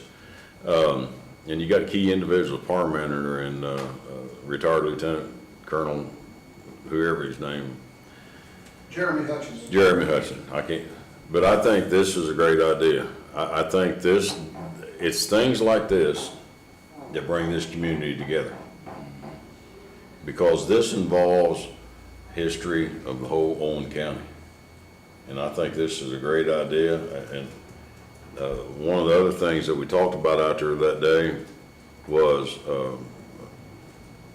Steve spoke to the guy that's doing the dome work. I can't think of his name either. But like some of that copper up there, if you look at it, it looks like from the ground, it looks like it's shingles, you know, because it's got the grooves in it, you know, the line down here and then the lines up. So it looks like it's kind of squares. And we talked about taking some of those and have them stamped. Is that correct, Jack? Yeah, if you look at the Doughboy very closely on the east side of it, there's like a little 3x5 section that has, I think it says something about the spirit of the American Doughboy, sculpted by Ian by questioning Spencer, Indiana. Yeah, and it's just a little 3x5 there. And to have that, which is on the Doughboy now, stamped into some of that copper up there that we have, get that done, By the way, I talked to an engineer from Cook's too, that said if it's something you guys want to do, let them know. They got presses and they'll be willing to help as well. Who's Your Engineer wants to help. And different groups are going to help. But I think if we took some of those squares and stamped them like we all talked about, we'd sell those. You know, we don't have to get $1,000 a piece out of them because we're gonna sell them to people but sell those and raise a little bit of money. But I think this project, and I know it's gonna be expensive, Chris, and I know everybody talks about money, money, money, money, but this is a community project that, rest assured, I don't think you'll have any problem raising the funds to do a project like this, because this means a lot to the families here in Owen County. But it also means it's history throughout the country. This is important. I think this is a great idea. I'm supporting it 100%. The other two commissioners can chime in to what they think it is, but I do agree, once this construction on the courthouse dome is done, we probably by that time we can have plans in place, measures, and some things we're gonna go ahead and do, take the plaques off and get those done and stuff like that. But once they're done, they move out, you move in and create this. I'm be honest with you, I'm in favor of it 100%. I think it's a great idea, it's a great goal, and it'll beautify that front out there. And I know Gary had the columns put in a couple of years ago to help protect the front doors, which is great. But no, we've talked about in years past about getting some of them big limestone stones, some place out there, or whatever you come up with. I think that's a great idea. We take it all the way down to the end to keep people driving in our yard, just in case something does happen. Wonderful idea. I'm here to support it 100%. What do you two commissioners think? Well, absolutely. I know Dave was out there with you last week. I had to leave. I had another meeting to get to, but I want to be involved as well. Do we have a donation source? Do we have a fund to write checks to? We have not established any of that kind of stuff yet. Established any of that? We can get the ball rolling. I'm sure Sheila can create a fund for that. And I think once, and Jack and you guys, go ahead. Yeah, well, we got the team assembled to do the work, and they're all volunteers. Would love it if somebody would step up and kind of spearhead the fundraising part of it. I've heard that Beth Wood is actually excellent at that kind of thing. If anybody knows how to contact her. Beth, are you good at that? I can spend money, but I don't know if I can get donations. Well, I was Yeah, we need wondering, it that's the one of other the way things I was around. gonna say, Yeah. is it something that you could do like a GoFundMe type thing for? Because if it is a national history, there are probably veterans and their families and people across the country That's a who good would wanna idea. help pitch in and donate to something like this. That's a real. We've also talked about, Chris was talking about the concrete being stamped. I don't know if you guys know exactly what that means or not, but it doesn't look like concrete, it looks like rocks when you get done. Maybe selling pavers to honor, somebody put somebody's name in one of those pavers, and I've heard that is an excellent way to raise money. It is, they do, in Scottsville, Kentucky, where I lived, all around the square there are little, just red bricks all along the square, and they're dedicated to people that have passed away, or when kids graduate from high school, their parents buy them a brick. I think they sell them for like $200 a piece, and you'd be surprised at how many people will just buy a red brick. Metro did that for their new mounted barn. Yes, and it's amazing. The whole square is covered with bricks that have been donated to different people. And they sell them, back when my husband died, I spent $200. Of course, we want to keep this to, veterans, armed veterans. Yes. But, it's just an idea, but it really would be nice if somebody spearhead the fundraising part of it. Somebody would step up and volunteer for it. Anybody here want to step up? Anybody here want to sit down and volunteer? Anybody want to step up? Anybody want? We'll find somebody. We're gonna find somebody, because we need to get this started and, get a plan laid out. And I think you gotta. If it's successful enough, we may take the landscaping on down to the liar's bench. We could, this is something that could be, This will still leave the east end of the north side of the courthouse vulnerable. Yes, I agree. I think it's, I'm in agreement with this, and then, you know, after we get that all done, it would be nice that we come back in and Chad, redo our parking lot, reseal it, whatever, you know. We talked to, At one time, Sam, I'm sorry, Chris. go ahead. ADA recommended that we change that to the other direction and only have one rows of cars in there because there's not enough. That's in their plan, just so you know. Okay. And it runs it back out to the stoplight instead of this way. Okay, if that's in the ADA plan, we need to take a look at that and see if that's something that. And while this is going on, it would be a good time That to do row of that. cars there, or that row of cars not They being would be there, over to the railroad track, would yes. make the courthouse more vulnerable, because right now, through business hours, cars sitting there is what would keep people from Exactly. driving into the courthouse. Sure. So if. Do you remember that ADA says that we move the cars over, then that's gonna make that more vulnerable. Okay. Something needs to be done. So we need to spearhead the fundraising. We need to make sure that we have an itinerary. This, and this. And I'll go to Hoosier Energy because, you know, I deal with them a lot anyway, and present this idea. I'll go to all the utility companies, power companies. I'll take care of that myself because I deal with them. And say, hey, this is what we're, you know, $5 here, $50 here, $100 there. Now, I'm gonna ask the question, I don't know if it's a legal or illegal question to ask. Because Gary told me I couldn't mention somebody's name, and I mentioned their name in a meeting, and I said something I wasn't supposed to say. Can we go ahead, and then you can probably figure out a fund to get established, to get the ball rolling, you know? You know, are we allowed to say, I'm gonna say it anyway, so I guess we're allowed to say it or not. You know, can we go ahead and start accepting donations now, in the spirit of good faith?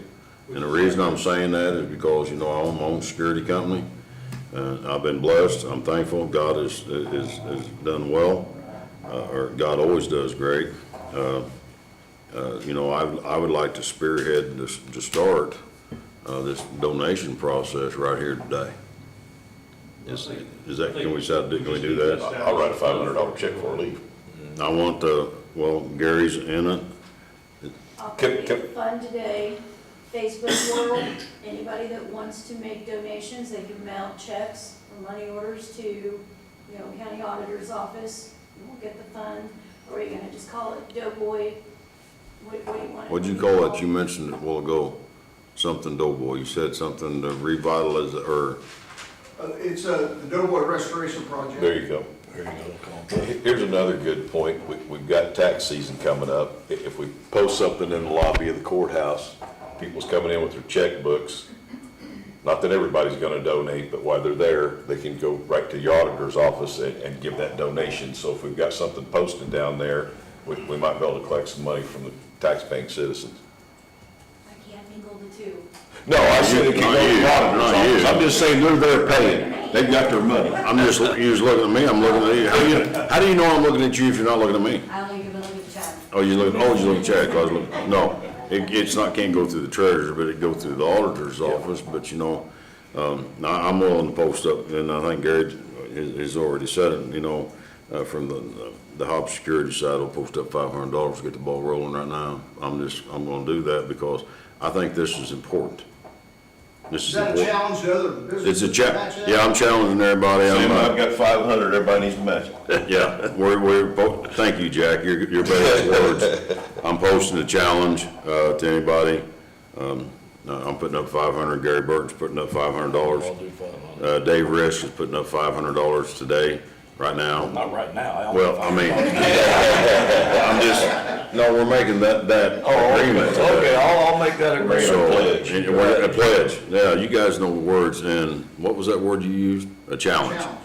Challenge, commissioners challenge the people of Owen County, to help raise funds in the best interest of this Doughboy Restoration Project, led by, Jack White.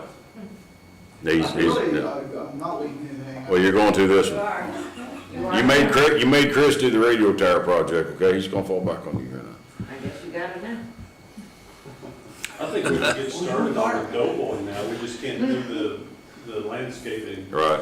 But we can go ahead and start generating some funds, get this public information out here in the next few weeks, couple months, however long it takes them to get done up there. By that time, we have some donations coming in, the word's gonna be out, Darla's putting it out on her team.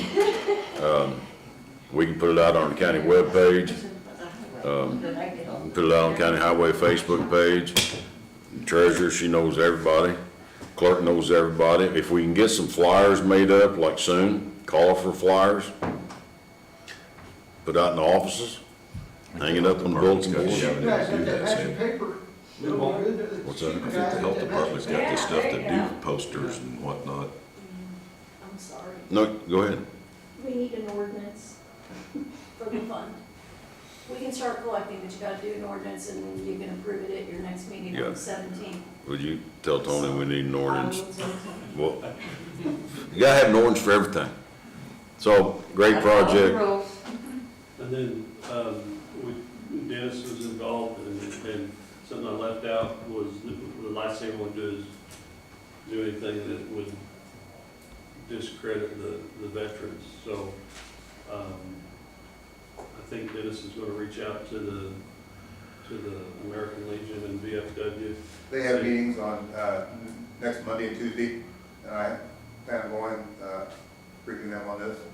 And then, at the end, if we could get them to have a rededication ceremony. Absolutely. And for people that don't know, the concrete around the Doughboy now, Dennis's father poured that concrete. So see, that's got some history in itself. His dad poured that concrete, even though that may be gone, when it's done, it's still part of history. That was done, poured around that Doughboy, you know, so we want to make sure those legacies and stuff like that, and people know that it's part of it. It doesn't have to be done now, but I'd like for you guys to consider, if there's, crane money, scaffolding money, insurance money, how are they gonna pay for the damage, that go towards this project also, because that's gonna be ripped out if, you know, no sense in fixing it. Because that's gonna be part of I agree, the because project. I did talk to the one guy, you know, they broke the sidewalk and they broke a bench and they've got some ruts and stuff like that, and they're gonna come up with a figure and a number that we can all agree with, and yeah, but I agree that that money there, that reimbursement money, maybe we can allocate that to this project, whatever it takes. I think this is a great project. This is a wonderful project, and I thank you, Jack and Chris, for all you're doing and Dennis. I looked down at the floor and found the things that I thought I gave you guys. All right. Huh, The back, yeah. thanks. Sorry, I thought I laid them up here. Well, all right, The back buddy. page has a picture of the seated wall. Whoa, hey, I proposed. ain't that's nice. I'm sorry that I left you guys hanging. What about the auditor? Blow your hair, look, you guys see this out in public here, look at that. That's pretty nice, ain't it? So just imagine Doughboy standing in the middle of that circle there. And being a community project, history, bringing people back together, this is exactly this community needs, is bringing this community back together. We've talked about that in every meeting. So, wonderful project. The commissioner's behind this 100%. You've already got some pledges started. We'll get an ordinance, and thank you. Chris, go ahead and get some quotes on what he wants to do. Yeah, you need to go ahead and start pricing stuff out, brother. If you need help with that, Jack is willing to help. He knows on it. You know, There you go. There you go. yeah, and, you know, but you know a lot of people. We got concrete people here, and we got all kinds of, you know, excavators there. We got all that kind of people. We get some estimates, get some prices, and bring it together and see what's gonna cost us, and we'll get the ball rolling, get the funds done, and maybe this fall. Wouldn't that be nice? To have that done and installed this fall and let people see that and I hope so. have a place to reminisce about the history of Owen County. I don't have any idea where I'm at, people, so does anybody, oh, boy. Yes, no. Yeah, hang on. You had actually asked me to kind of give an update on where the building department is. Yes, today. thank you. I know as far as permitting goes, we've been moving along with that really well, and getting people out to do inspections. We're getting our inspections done pretty quickly. I'm able to get those scheduled in. My inspector stays busy all the time, so he does not feel me. Working my way through a lot of open but expired older permits that I found. There is a huge backlog of permits that have been expired. So I've been reaching out to some of those people, trying to say, hey, do you need renewed? Are you ready for an inspection? Where are we at? And try to balance that out and clear Sure. those. Yes. I also know we talked about before with needing to do floodplain manager with DNR for my job, and I reached out to DNR. So I've been in contact with them about some of the training that I'll need to do to get that certification for floodplain management. They've directed me to the training I need for that. But they've also brought up a couple different conferences and training sessions that would probably be good for me. One of those isn't until September, and it's a conference, but it's a little over $300. So I'm trying to see if that's something that's in building department's budget to be able to afford to go to, because I think a 3-day training would be great. But other than that, it's kind of where we're at. Training. We've talked about training a ton. Training is very important, because if you don't know how to do your job, how can you do your job? Exactly. So just, I know I've got like 18 hours of training now that I can do online for floodplain, but they've also suggested a couple in-person things that would be smart to attend. So I'm going to look into adding those into the schedule. just keep us abreast of that stuff, and we're all about training and education here, because that's been kind of the lack some. Training's been available sometimes to people or department heads or whatever the case may be, and they didn't go or didn't show up or whatever, and you know, it affects the commissioners, affects the county, it affects everybody, so keep us posted. Sheila, did you have something you need to say about? Okay. And yeah, oh boy.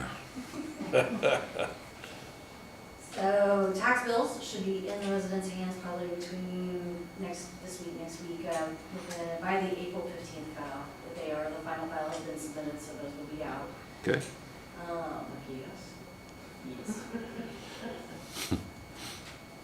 The budget that you have, Tony's budget training, I'm curious as to what that looks like, because Lau does offer that training. So is Tony doing something completely different? On hands-on, not just on online training. I know Lau offers some training and stuff like that. Tony has some avenues through a person that hired in their firm that worked for the DLGF. I can't remember the guy's name. Dan. Very knowledgeable. He's willing to come down and do some hands-on training. And me personally, online training is great. I think it's a wonderful thing.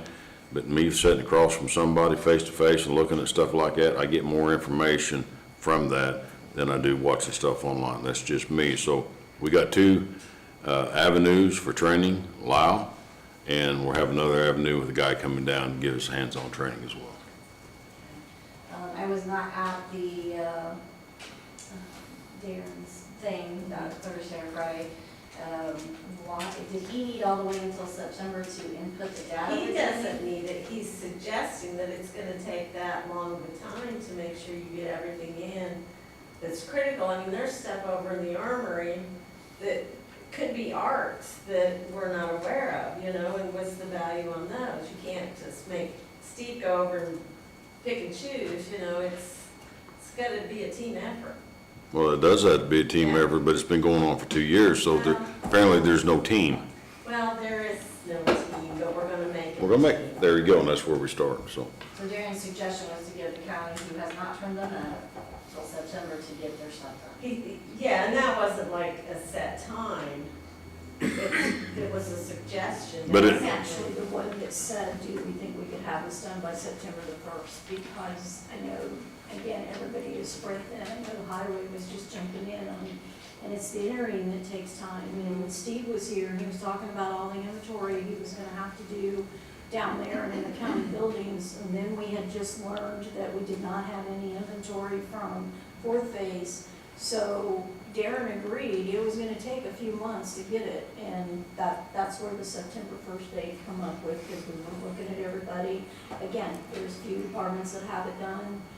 We've been working on this. We're lucky the state didn't write us up hard this time, but they were gonna give us one more opportunity. But if it is not done by the next audit when they come in, we're in trouble. Well, Actually, I'm in trouble because it's the auditor that is responsible for making sure that everything is entered in there, and I'm the one that could be let go. So I'm gonna make sure we're doing it. I'm gonna make sure the departments are. We haven't had commissioners that have said at every meeting, you know, get it done, get it in there. We have had 2 years, so it is push come shove time now to make sure that they're getting it done. and we have to draw the line in the sand somewhere, Shelley, because if we don't, this will never get done. Mine was done when Commissioner Burton's crew told us. And I understand, but some people are not. And I appreciate you saying that, because we didn't ignore it. We asked several times for it to be done, and Sheila supports that. It's not like it's been overlooked. It's been repeated and repeated. And this is not rocket science. Because when I was a sheriff, we did this. I think we took 3 days, and 4 of us went through everything we had. We wrote it down. Some of it we got to deal with John Parmley through to get quotes on stuff like that. The other stuff, we got the price to the best that we could on it, and wrote it down, and turned it in. Diane's inventory was down to the staples when we did it. That's, So it can be done, yes. it can be done. It's the unwillingness or, well, don't get me wrong, I'm bad about it too. Well, I'll do that tomorrow. Tomorrow never comes. Preach that in church, we talk about that in church all the time. Tomorrow never comes. We're always living in today. Don't put off till tomorrow what you can do today. You gotta get things done, and if that means you gotta take half a day or a day and get your crew together and say, this is what we're doing today, this is what you gotta do today, because you can't keep putting it off because it don't get done, and now we're in a situation that we're gonna be in trouble. So, Is Darren still willing to convert the Excel file to? Yeah, the system? it's Greg that does it, and he said every department can reach out to Let me him cook. if they have any questions, so you don't have to go through the auditor's office or anything. And like I said, he did tell me up to 50 items, but it's gotta be in a particular format, and that's what, I wasn't picking on the highway, but he did say that there's an LTAP program that you get from the state, and you guys should have it. So, and they can convert that in for you and take care of that. And segment's been a little bit of a moving target. It started out with this number, you had to turn in everything, it was this number, then they lowered it. And I think Beth lowered it again the other day when she talked to me on the phone, so, yeah, so it's. You're right, Jack, it was like 5,000, then it went down to 500, and I don't know what it is. It's 50 cents now. 50 cents. It's 5,000 is capital asset, okay? So you can keep anything below the 5,000 and make any changes that you need to, but after a year's up, that 5,000 is there. Does that make sense? nope, But didn't make any sense to me at all. There's a depreciation or appreciation calculator on there, so you can look the prices up, you know, Google them, he just suggested Googling them. But have a complete inventory, because if there is a fire or some hazard, you've got accountability of what you've got. Well, our assets is is kind of determine what our worth is. Right? You don't know what your worth is as a county as a whole, what good are, how are we supposed to tell taxpayers we're being responsible if we don't know what our worth is? It's borrowing power. If you need to, it's borrowing power. And, you know, I guess September now is the goal, but I still want a list of the departments that haven't done their due diligence to have this done. My hat's off to everybody that has. Thank you very much. I appreciate that. But the ones that haven't, shame on you. Had 2 years to get it done. Now, yep, there's been moving parts and stuff like that. We understand that, but still, everybody should have an inventory list. Regardless if you're changing the cost of your inventory list from year to year or 6 months from now, you still should have an inventory list. If you don't have it, it's not on, you shouldn't be on your list. If you do have it, it should be on. To me, that's pretty cut and dry. If you have to change the amount to whatever you got on the list, change the amount. But where's the list? We don't have a list. The list is one thing, cost is something else. You can't tell me that people can't get together and create a list of what they own or assets that they have. Shame on them. No excuse. I don't want to hear it.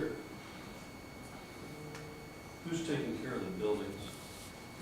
Is that something that I need to, the building? Well, that's be what on we my end? discussed, that It's it's the not. commission. No, Commissioners. that's gonna be on us. We're gonna take that responsibility for the commission. But I'm gonna give it to John Palmer this afternoon because I think Gary said this, Dave said something.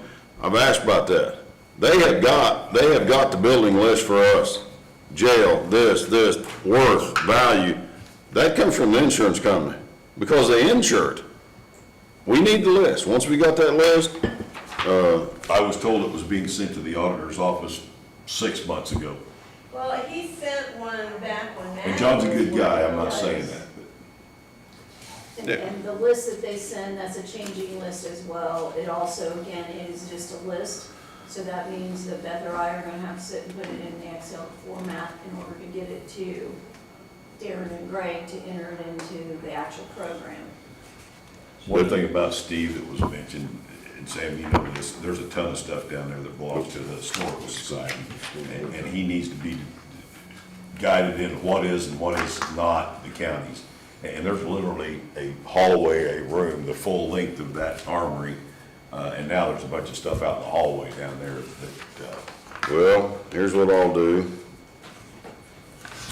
Is I'll get with Steve and I'm gonna get with the Historical Society and the Kenny's.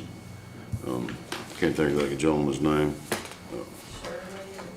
Shirley and the boys. Tony Neff. Also, No, that's, who is it? is it Kenny? Own the storage units. Yeah. Jason Kenny. Big Kenny.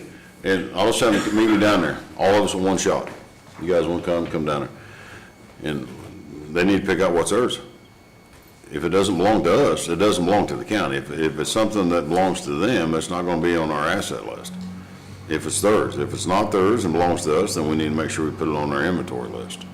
Can we display some of that stuff? That is something we talked about a couple of meetings ago. I know the gentleman, Nick Zimmerman from, out there at that road. Nick, Ridgeline, Nick. Yeah, he's working, he's done a great job, wonderful information. He's working with, the guy who's the artist, Ken Bucklew. I've got some responses back from Ken's brother. We are gathering, information. We got kind of deterred a little bit on some other issues, but we're gonna be hanging some art here in the courthouse, memorabilia, and some of that stuff, the artifacts. I know back when I was a commissioner and I had the inmates paint this entire courthouse, all 3 floors. I did. There was some stuff hung on the walls and I was instructed to take the stuff off the walls and not put them back up. Well, we got a new set of commissioners here and stuff like that. I think history, that we talked about is very important. If there's stuff down at that armory that we can hang up here and present to people when they're in this courthouse to look at, that's exactly what we're gonna do. I don't care what anybody else says. We're gonna do it. It's history. We shouldn't just let the history sit in the corner down there and draw dust if it could be displayed here at this courthouse. And Nick is working on some things. My hat's off to Nick for all the help he's been providing for that, so. Any other department heads? Oh, for love. Still, I was just looking for clarification. Yeah, okay. We're not paying staff, employees to set in these meetings, whether they're day or night, is that correct? That's On not, payroll? that's not what was said. Okay, clarify that one. Well, at nighttime, no staff employees need to be here anyway unless you're on the agenda. So If, just night ones? yeah, I mean, now Gary, and you guys include me in. that's what we discussed, and that's what we agreed on. At nighttime meetings, no. If you're on, Department head elected officials only. yeah, I mean, for some people who are salaried people, Chris, you know, he don't get paid whether he's here or not anyway, or he does get paid whether he's here or not. But at nighttime meetings, no. If you're not on the agenda, I mean, if you want to come and listen to the meeting, that's all. Not gonna get paid for it. If you are requested to be on the agenda, yes, you'll be paid for it. That's only right. That makes sense. Everybody understand all that? Nicole Decrecio Bo. Do you want me to turn on the mic for the YouTube folks, or, okay? Yeah, it's just public meeting. Okay. So the thing I didn't plan on commenting on is with the Doughboy. I'd encourage y'all to maybe start a fund through the community foundation, because then folks will be able to get their tax deductible charitable donation. Good. And that they may be willing to help see if there's any grants or matching funds existing out there, because that's the sort of project that funders like to fund. And the Chamber and EDC may also be willing to try to help with that. I can say that I'll gladly put something in the May issue of the paper. The April one has gone and sent as of 7 this morning.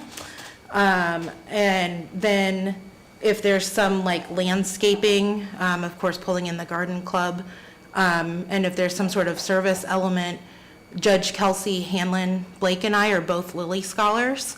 And while I can't commit her to anything, there's a grant specifically for Lilly scholars up to $2,500 to do community service projects in Indiana communities. And then because Kelsey and I are both returning project leads, we may even be eligible for up to $5,000. So they can buy a lot of flowers. And the deadlines are, I think the first one is in mid-April for projects at the second half of the year, and then mid-October for projects that will take place the first half of the following year. Okay. It kind of runs about 3 months ahead of when you want to do the project. But that's good information. I don't know, you're talking about setting up a fund, but she can coordinate maybe. Yeah. Sorry, but more. And if you want to direct somebody else to do this, Well, I think definitely reaching out to the foundation, because they're out there, they're in the public, and we can create a local fund, but if we're gonna do it through the foundation and stuff, I honestly, not to unload a workload, but I just think they're more involved in the community and better reach. Yeah, Janet may absolutely hate me for volunteering her for work. she's my neighbor now, so she'll probably throw, wave at me or something. Yeah. But yeah, thank you. That's Okay. what I did, yes. And then I had something that I did plan to speak on, just because I want to put it out there. So first, I want to thank Sheila for her work on all of those highway department claims, and to thank both Sheila and Polly for sharing that spreadsheet of unpaid claims with me yesterday, especially as I was wrapping up coverage for April. And in full transparency for me, I will likely have to issue a correction because my math was wrong in one category of it. I accidentally included one 2025 claim in the 2024 total. And it may have missed the printer, I know. Fire me now. So it's been corrected for the online story that's already live, and will be corrected for online issues, but I can't help it if the printer already made the plates and ran it. But, That's fine. and then I also want to thank the auditor's office and Sam and Dave and Polly and Greg, who aren't here, as well as Joel Lowe, who all returned my phone calls over the last 2 days. And then this is the part that I want to try to clarify. So, of course, having 1.4 million in unpaid claims due when you don't have that cash balance is, of course, bad. I think we all know that. And I don't want to discredit that. But that being said, I do feel the need to speak up and point out a couple things that I noticed when analyzing that data and reporting on it. And that it's important to be said here in this space with the public, and have it in the meeting records, in addition to my reporting. And so the first thing is, of course, that there is one single fund with the highway department that is very small, a very small percentage of property taxes, but is contingent on property taxes, and that's the cumulative bridge fund, sometimes just referred to as the bridge fund. And so, like I said, I've looked and analyzed at that spreadsheet that Sheila put together, and there were 27 claims on there listed, and I know some of them were a compilation of a couple, but 27 line items. 8 of them have an invoice date of 2024 totaling $296,504.11. Only 2 are older than the last quarter of 2024, and that totals a little over $10,000. There's $741,481.48 from 2025. Over 20 of the 32 claims is what that accounts for. And the vast majority of that occurs in March of this year, according to that spreadsheet. 3 of the 8 claims, and this is where I think it's really important to look at it holistically, is from 2020. 3 of the 8 claims from 2024 are tied to bridge work, totaling just about $60,000, and 2 are tied to bridges for 2025, totaling about twice that. There's been this practice of doing the work on bridges in the fall and waiting for the claims to come in once that property tax settlement has been deposited. And that dates back to at least September 23rd, 2023. It was in a meeting that was recorded. It's on YouTube, like all of the meetings are. And during which that practice was not only approved unanimously by the 3 commissioners at that time, but very specifically acknowledged by the one remaining commissioner, Commissioner Burton. And if you were to not count the 2025 claims or the bridge fund claims that Greg had been instructed to hold by vote of the previous commissioners, that totals 6 claims at about $241,000 if you round up, and only 1 claim dated in September 12th of 2024 that is outside of the last quarter of the year. So nearly $250,000 is still bad if you don't have that money, but it's not nearly as drastic or dramatic as the 1.4. Not, of course, all of those bills still have to be paid, so acknowledging that, but just kind of looking at the big picture and at a department head.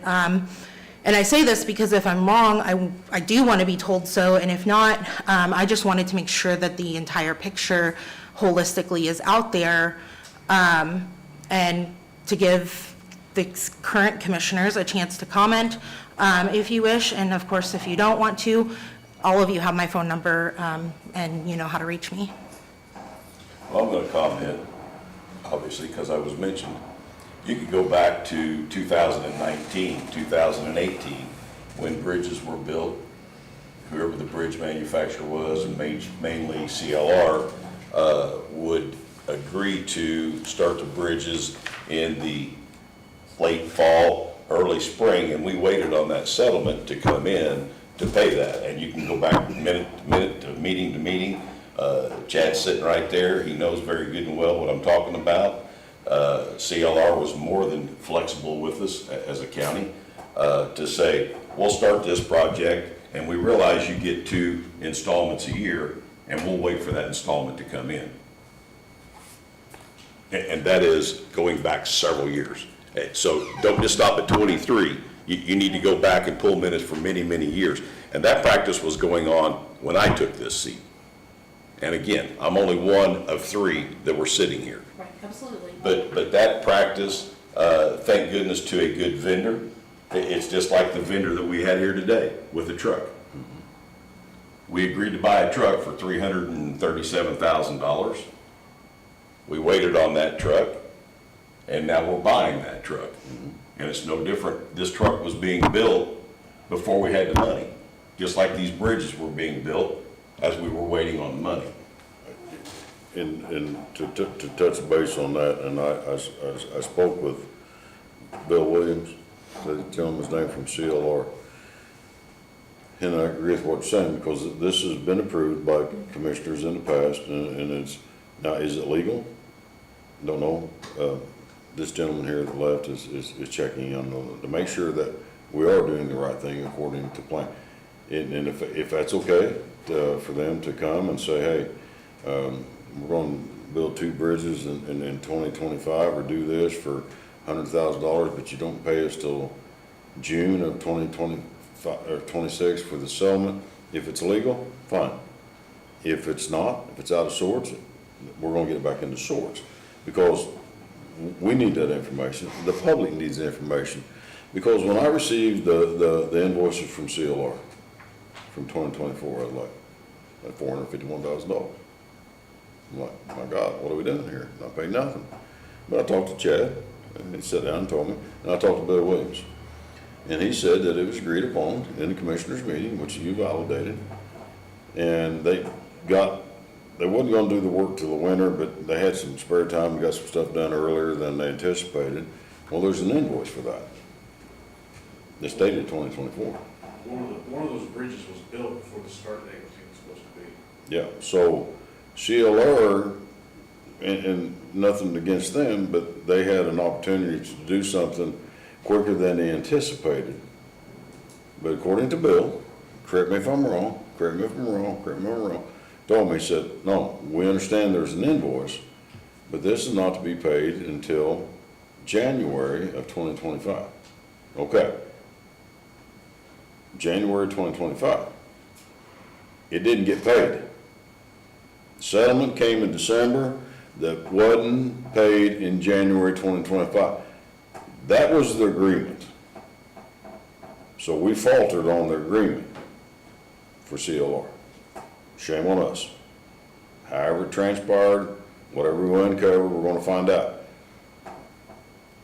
If we're legal to accept that type of offer, CLR or anybody else, Beaumont, whatever you want to call them, if it's legal to do so, okay. With the understanding that needs to be out in the public, transparency from all of us, to say, hey, big bold letters, we're going to build Bridge 100 over here, going to cost $100,000, we're going to do it in 2025, but we don't expect payment till settlement in 2026. That's what needs to be out there. Because what it's done is caused some damage. It even caused me concern because I seen those invoices and I'm like, what have we done? But then what caused me more concern, I don't want to ramble on about this, is that it was said that it was going to be paid from the December settlement in January 2025. It didn't get paid. So now we owe CLR $451,000.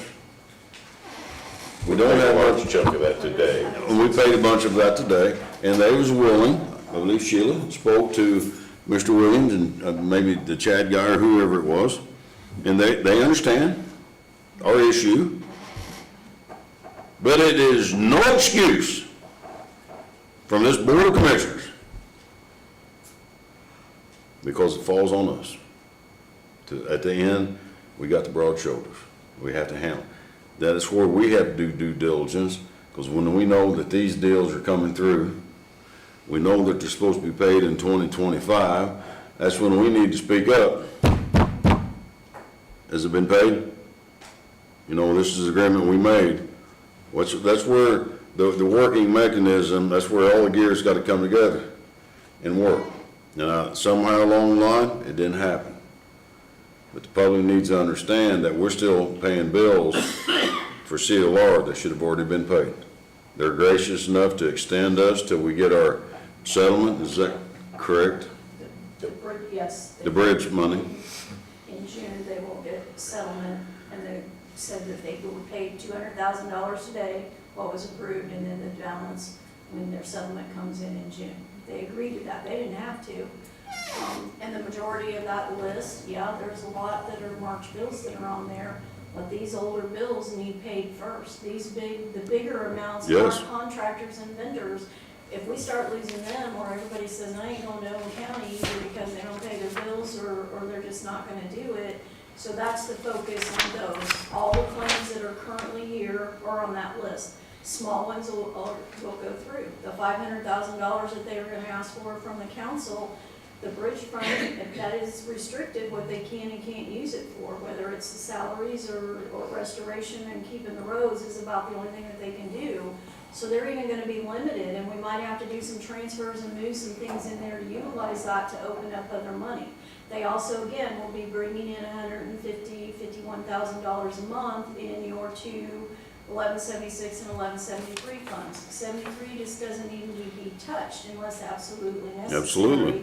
Just so that you can save that amount of money, and that's an even distribution between the two of them.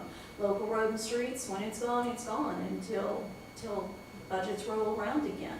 So again, the bigger amounts are there, whether they're monthly, quarterly, there were claims today clear back to April of last year. So those are the ones that need focused on, those are the ones that again, you want to get, and they'll make arrangements. Yes, Leslie Ann talked with all of them, and I believe Chad made calls too.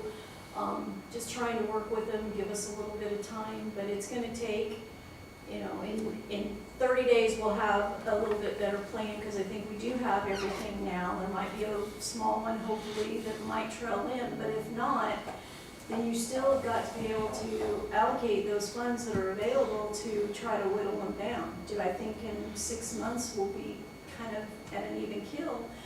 But you got to remember, we're using up all of this year's budget. We're using everything that was here just to pay the past, so we're going to be behind a whole year in projects, or not as far along as we want. So there'll be a new list every 2 weeks. There'll be different amounts that are on there just to whittle away on them. And to tag along with that, and this is part of the understanding I haven't got in my little brain yet, we're paying all these claims of 2024 out of 2025 money. What happened to 2024 money? Should encumber it. That's, Well, Very little bit was. Very little, so here's where I'm going with And that. I even asked Sheila about, and I don't mean to cut in on you, No. Sam, but Sheila and I had that conversation, early December about what he was gonna encumber, and it was little to none. So, with that being said, here throws another wrench in the gears. This is where there's the digging that has to transpire. We're paying $1 million in unpaid claims in 2024. Let's just round the number up the best we can. We're paying it out of 2025 budget. Would somebody please, and she's working on it, we got other people working on this. So if we're paying $1 million in unpaid claims in 2024 out of 2020, somebody's gonna have to tell me, what happened to the 2024 money? Was you paid 2023 claims out of it? Yes, can I help you? Can I just add to your 1 million you're missing there, there's additional appropriations totaling $558,000. Yeah, I don't, you brought that up and I haven't had my second cookie yet. No, I understand and appreciate that. So here's the bigger problem that I have. Because this is going to get deeper. We're going to uncover more stuff. We're going to have finding. What happened to the 2024 money? If it was in our budget to pay for stuff, why wasn't it paid? Where did we know where our 2025 money's going. It's paying $1 million in 2024. Where's the $1 million in 2024 that we should have on the books to pay claims? that's what I'm gonna put on Facebook. Where's the money? Well, we don't know, but that's what we're digging into. Do you see because this is now a domino effect. Yeah, if there wasn't claims turned in, we understand that. We understand the invoice wasn't paid. But the we're money still. should have still been there. Yes, that money should be sitting there. We're spending $1 million of 2025 money to pay 2024 budget. Where is the $1 million of the 2024 budget? Where is that money? It had to be spent on something, plus the additional appropriations. And that happens, Sam, as we know, and I don't have all the answers. I know there's a lot of moving parts here. But when invoices aren't turned in and held, such as you were involved in that, and you continue to buy, and nobody knows that you're continuing to buy, you're spending more than the budget allowed. And I understand to some of that to extent, I do. But once again, and here we are, this is not the blame game here, right today. This is not. But there has to be checks and balances on that. Who's looking at the funds? Who's looking at your line items? Who's looking at your cash balances? You know, this involves more than just one person. This is a variety of people looking at things, and that's where I'm at to the stopping point. I don't understand where the 2024 money's at. It's somewhere. Where did it get spent? Was we hope? It's right here. Well, the thing is, it's allocated for something, and it didn't get paid. Now we've got even more here that we've come back and asked for stuff that we should have had that money there. So, I mean, this is very important to it, because we didn't pay the bill, and then we came back and asked for more money. So money got spent somewhere that wasn't allocated for, and then more money got asked for. So, I mean, holding invoices is one thing, I understand that. But there's more to it than just holding the invoices. Appropriations have been made to cover potential shortfalls, but still, and if maybe you got a report there that we need to look at and stuff too, that 2024 money was spent somewhere. Now, where? Because we should have had 2024 money to pay 2024, but yes, darling. On all these 2024 bills that have not been paid, Yes, how much interest is the county getting hit with? we don't do that. County, we're exempt. Okay. Late fees, that's where she has to call and talk to people and say, we can't pay the $5,000 late fee. And they're like, yeah. But you know, if you go back to this sheet, I don't know what I've done with it. These people demand, if these people come in here and demand their money, guess what? You're paying the bill. Right. If they come in here and sit down and tell me I want my $451,000 for the work I've done for you, you'll pay the bill. We'll borrow the money somewhere to pay the bill. Now graciously, some of the contractors are willing to work with us, but it's still, it doesn't ignore what they got here now. $500,000 in additional appropriations, we've lost $1 million somewhere in 2024. That don't count that right there.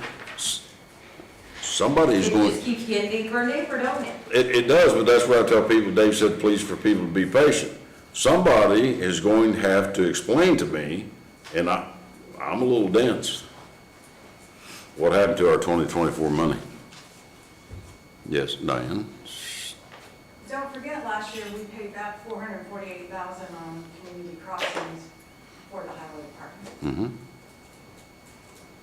So that's not. That's not in the Paul either. No, because that, which I have not liked since it happened, came out of the county general fund. It didn't even come out of the highway money. It Which came out of the salaries. county. So in Port Chad, sorry, I know you're like, you probably need that, don't you? You know I'm lost. He's lost.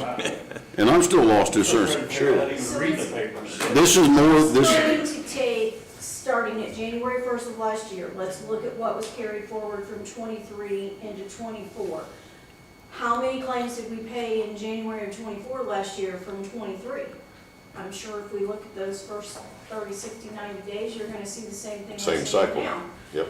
Then you go claim by claim, and we're gonna have to have a project list. We don't know what they're doing out there. They turn claims in. If we look and there's money to pay it, we're paying it. It's not the auditor's job to say, are you sure this goes to project bid this? Or it's bridge number over here.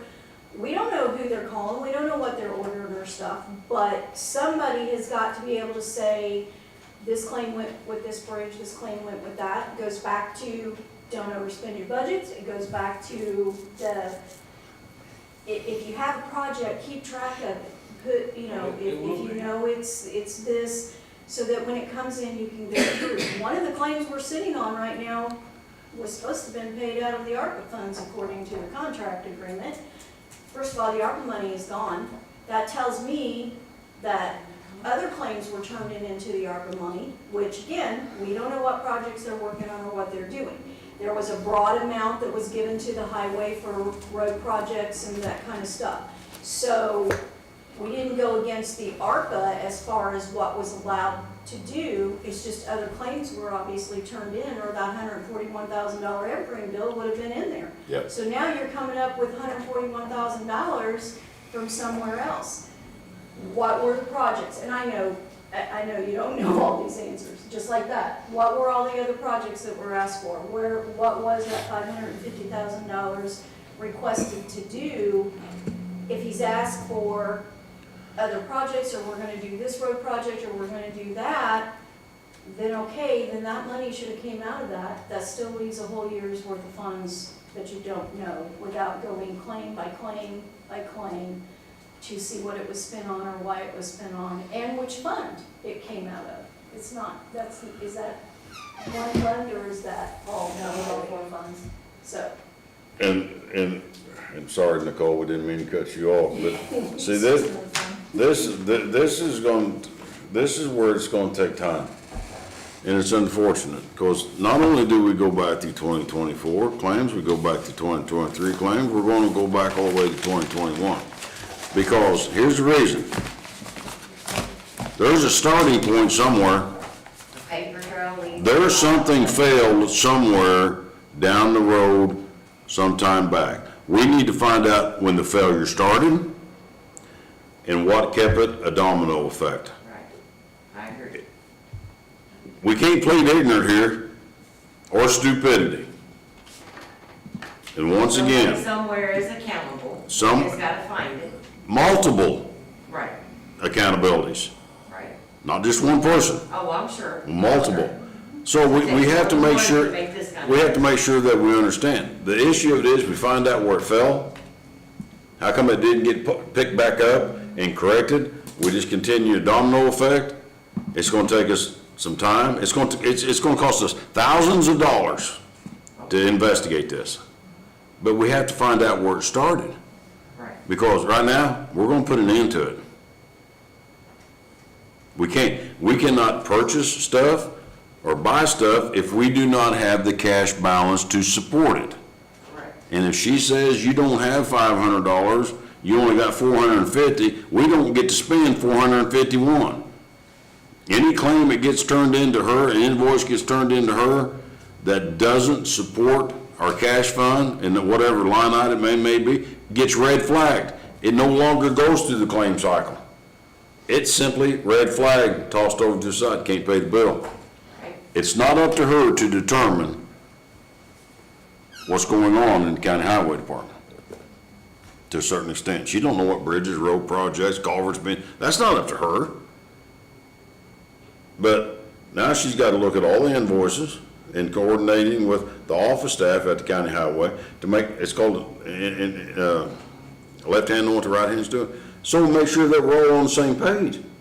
Right now, there's a lot of pages out there and a lot of uncovered pages that we don't even see yet. It's unfortunate that we have to spend thousands of dollars of his money, our money, your money, to investigate, uncover these problems. Right, Taxpayers are the ones who are suffering. right. Well, and on top of that, it I got has headache. all of your highway workers very nervous right now because they're scared because they think half of them could be getting laid off at the end of the month. So they're all nervous because none of them know which of the half could be getting laid off. So you got a lot of nervous highway workers out here. I'll just put it out there and tell you the truth. You've got a lot of nervous highway workers right now. Every one of them are scared to death that they may not have a job in 30 days. Well, guess what? It's reality. Oh, I know. This is But- not perception. But sadly, it's not their fault that this situation is going on. It is not their fault. It's not the taxpayers' fault. Them county highway workers are taxpayers. Right. It's not their fault. The And it's issue, their job that's at risk because of. I understand all that. But the reality of it is, I understand people's jobs could be at risk 30, 60 days from now. The reality of it is, if we don't get a cash flow established in here, that is the reality. Exactly. Not blaming the county highway workers, not a bit. And I know you're not. I know you're And I not. want them to know that. And Chad can go back and and tomorrow morning, he can reiterate this stuff to them. We don't want, it's not our intention to lay off anybody. It's not our intention. But if reality checks us in 60 days and he has to say, well, I've got to get rid of 2 or 3 or whatever the case may be, if that's what we gotta do, that's what we gotta do. Right. And I understand, I do, but I just want you guys to know that that's what's in the highway workers' minds right now. They are all scared to death that they're not gonna be able to feed their families. And I get it, I would be that way too right now if I was them. Here's my answer, and this is just my 2 cents worth.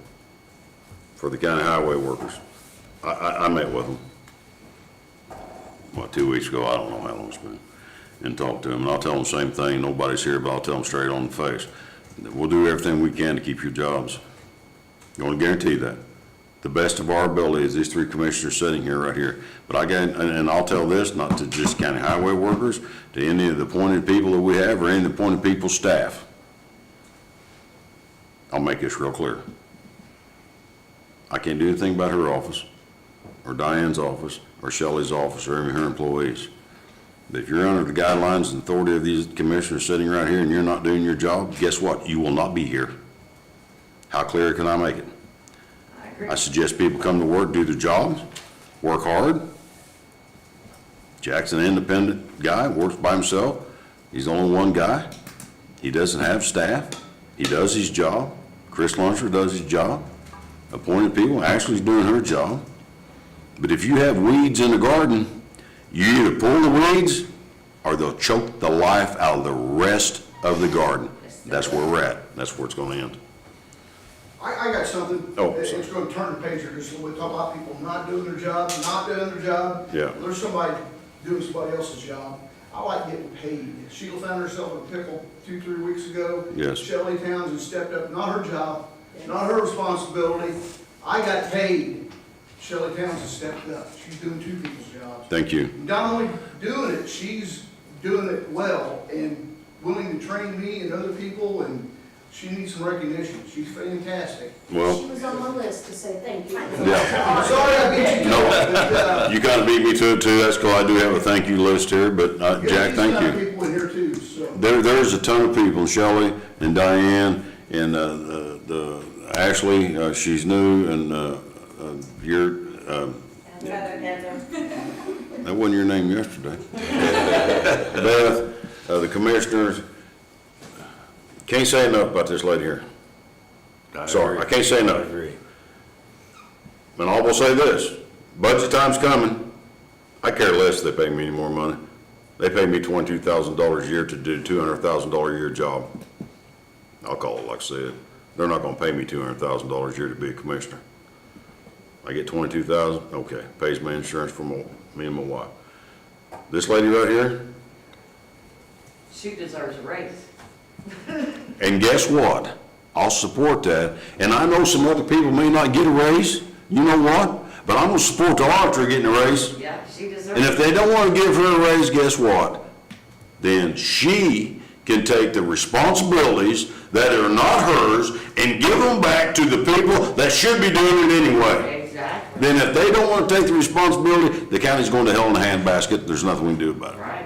So I'm gonna support her I've raise. only been to a few meetings and it seems like this lady is taking on a whole lot of crap. She works Yeah, very hard. she does, yeah, Shelley. I care about the county. Right. 7 days a week. I'm not here for the money, obviously, but I God, don't none of need us are. any more, just like the next several weeks. I'm gonna be meeting with Chad and Benita and them to try to figure out where we're at in budgets and what we're doing and to help them, because I do care. Obviously. But there isn't anybody that I wouldn't help. I step up all the time, and I'm not bragging on myself. I just want things to be right. And it is getting more frustrating by the day, by the week, by the claim cycle, by the payroll cycles. When you see money that's just being blown on this, that, or the other, it gets a little tougher to swallow. And to the county highway workers, my hat's off to you. You guys work hard, you're out there, you're busting your hind end, you're doing the best you can. I know it's stressful for you because you hear this, you hear that. Fact of it is, we don't want to lay nobody off. We're going to do everything we can to keep your jobs. That's where we're at. If reality checks us in 60 days and we have to do something, then he's got to make that call. Oh, no. Just a suggestion, save your hundreds of thousands of dollars on your attorney fees that you're gonna accrue, and talk with Sheila about when the downfall began. Well, he has to be involved. That's totally fine. Lau can tell you this. Yeah, Lyle will tell us a lot of that, Okay. but he still has to be involved to make sure we're on the legal end of things. We're already asking $500,000 from the council. I'm sorry, I'm not going to do any of this without legal. I won't do it, Totally fine. because that's what we pay him for. I'm just saying footwork. Well, yeah, they're all working together. He's working with her, they're in constant contact on a daily basis, is that correct, Sheila, almost? I'm dealing with him, to be honest with you, he's been more than fair to us already on his billing, and I appreciate that, and he's willing to help us, because he knows we're in trouble.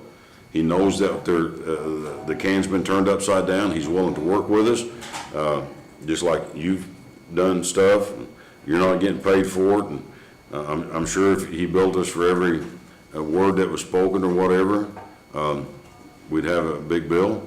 I think he's been more than fair to us. It's unfortunate for him that he has to do this kind of stuff, but we gotta make sure we're in legal, we're doing things properly. And hopefully, this will slow down, we'll get a grip on it, we'll get it fixed, so he doesn't have to do near as much stuff as he's doing. Just like for him to be able to email me. That's, He tried emailing a while ago. I didn't wanna bring that up. Here we I go. know, AME they've There's a done problem. so much, and it has Yes. gotten better. But just like this, he was trying to email me the environmental report, sitting right next to me, and. There is a massive issue with IT. I hope we're about to solve that, Sam. No, and I can't say anything else about it. A report is coming that people are not going to like. That's it. I can't go into details, she is right. We have email, we all know that. They have uncovered stuff. When he gave me a phone call about something the other day and told me something, I'm not a happy camper, but I'm not allowed to indulge with that information right now, strictly by the guidance of the county attorney. The county attorney said, shut your mouth. That's what he told me to do. He told me to shut my mouth. We pay him telling me to shut my mouth, so to speak. So I'm not gonna say anything else. A report is coming. Findings are incredible. It's just amazing to me of the BS. Is that a good word? The inability of government officials to do their freaking job, to a certain extent. The inability I just don't want to say anything else about it. I don't, because I'm going to blow my stack. I'm going to get upset and don't want to get upset. God tells me not to get upset. But my wife reminded me this morning, whatever angers you will control you. And I'm not going to let anger me, because you know what? AME group figured out, we hired them. Ashley, we hired her to be the 911 director. She'll figure it out. I give her 100% support. Jack White, I support him 100%. Support Jack White, Heather, my brother Bob back there, Shelley, and Diane, and Beth, and these commissioners I support, and all down to the Nicole Crecio Bow. Is that how, did you get that right? I support you people. Uh-oh. No, this is good. I hope so. I like to hear, I gotta eat something here in a minute. I don't know what the IC code is, but we learned at the end of last year, there's actually $2,500 more than we paid Sheila. Sheila, do you remember? Can we start that today? Yes, it does not. State board of accounts, once an elected official is set, you're not allowed to add to it. This is an exception for 2 elected officials. Sheila is one of them, and she didn't apply to the county to get that money, but there is $2,500 more than we pay her. So then, uh-oh, I got more stuff to sign here. I just don't have the IC code. You dig into that, you find it, and if it's true and it can be handled, it can be done, get it done. If it's $2,500, $2,500.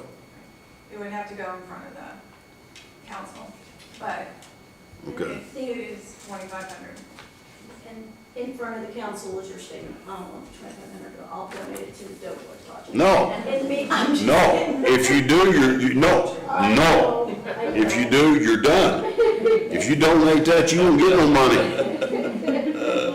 Keep the $2,500. Well, the Doughboy will go, if you want to write a check after you get the $2,500, that's on you. Don't, That's a challenge back to the commissioners. You don't want to sign that. huh? You don't want to sign Not yet, no. The The council. Sourcewell thing. The 10 of them, and us department heads and elected officials, we've got to work a little closer on the budgets. We still don't know if the state is gonna cut us. We won't know that until the end of April. So, but just like this, if the council would write down every project that they approve for, that's a way of saying, okay, here's X amount of dollars for this project, or here's for this, or what the additional appropriation was for. But normally when those additional appropriations are approved, then it's already been spent, or they're going and buying everything and turning in the claims court. We don't know that they didn't spend more than that toward whatever, they just got additional monies. So we're gonna have to be doing better tracking when we're doing the budget hearings this year. If they say, I'm putting $10,000 in contracts, who are you paying out of that contract line item? Who are you paying out of the supply line items? To better track things within our budget. And when I say our budgets, I mean the county as a whole. Because that would let us keep better eyes on things when they come into the auditor's office. But again, I can't tell anybody what they can and can't spend. But I can say, okay, if you turned in $10,000 in this line item because you created a project and you've spent 11, then I can go to the commissioners and the council and say, you know, here we are, we've overspent again. And council's got to quit doing the additional appropriations. And if it's not an emergency, then we gotta be careful with what we're doing, and especially trying to catch up on moving these funds and getting done. And just in moving forward, the highway is gonna struggle next year too, because this is gonna affect what the state approves for their budgets for 2026 as well. So they're not trying to just figure out how to get through the rest of this year, they're gonna have to try to figure out what projects and where they're gonna have to cut for 2026 too.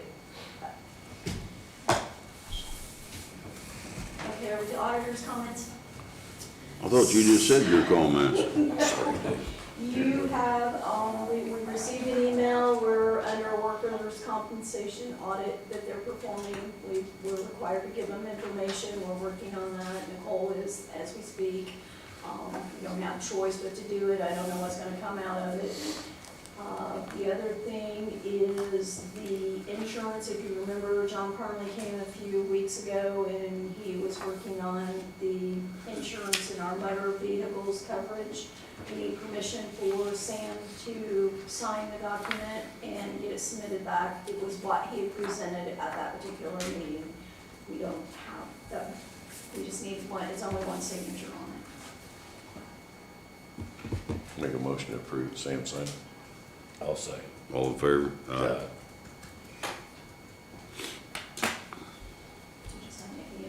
I haven't done yet, will. Okay, that's all. Okay, this agreement with the trucking thing, we'll not sign until we've read through this and come back to our next meeting, establish that chat, okay? Yes, sir? Oh, you raised your hand up. Oh, thought you needed something. Anybody else got any comments? What didn't you say? I like to mash. Be quiet. I actually kicked you there, man. Just So, we received, for the EMS, we received a check for $10,950 for that cot that was in that accident.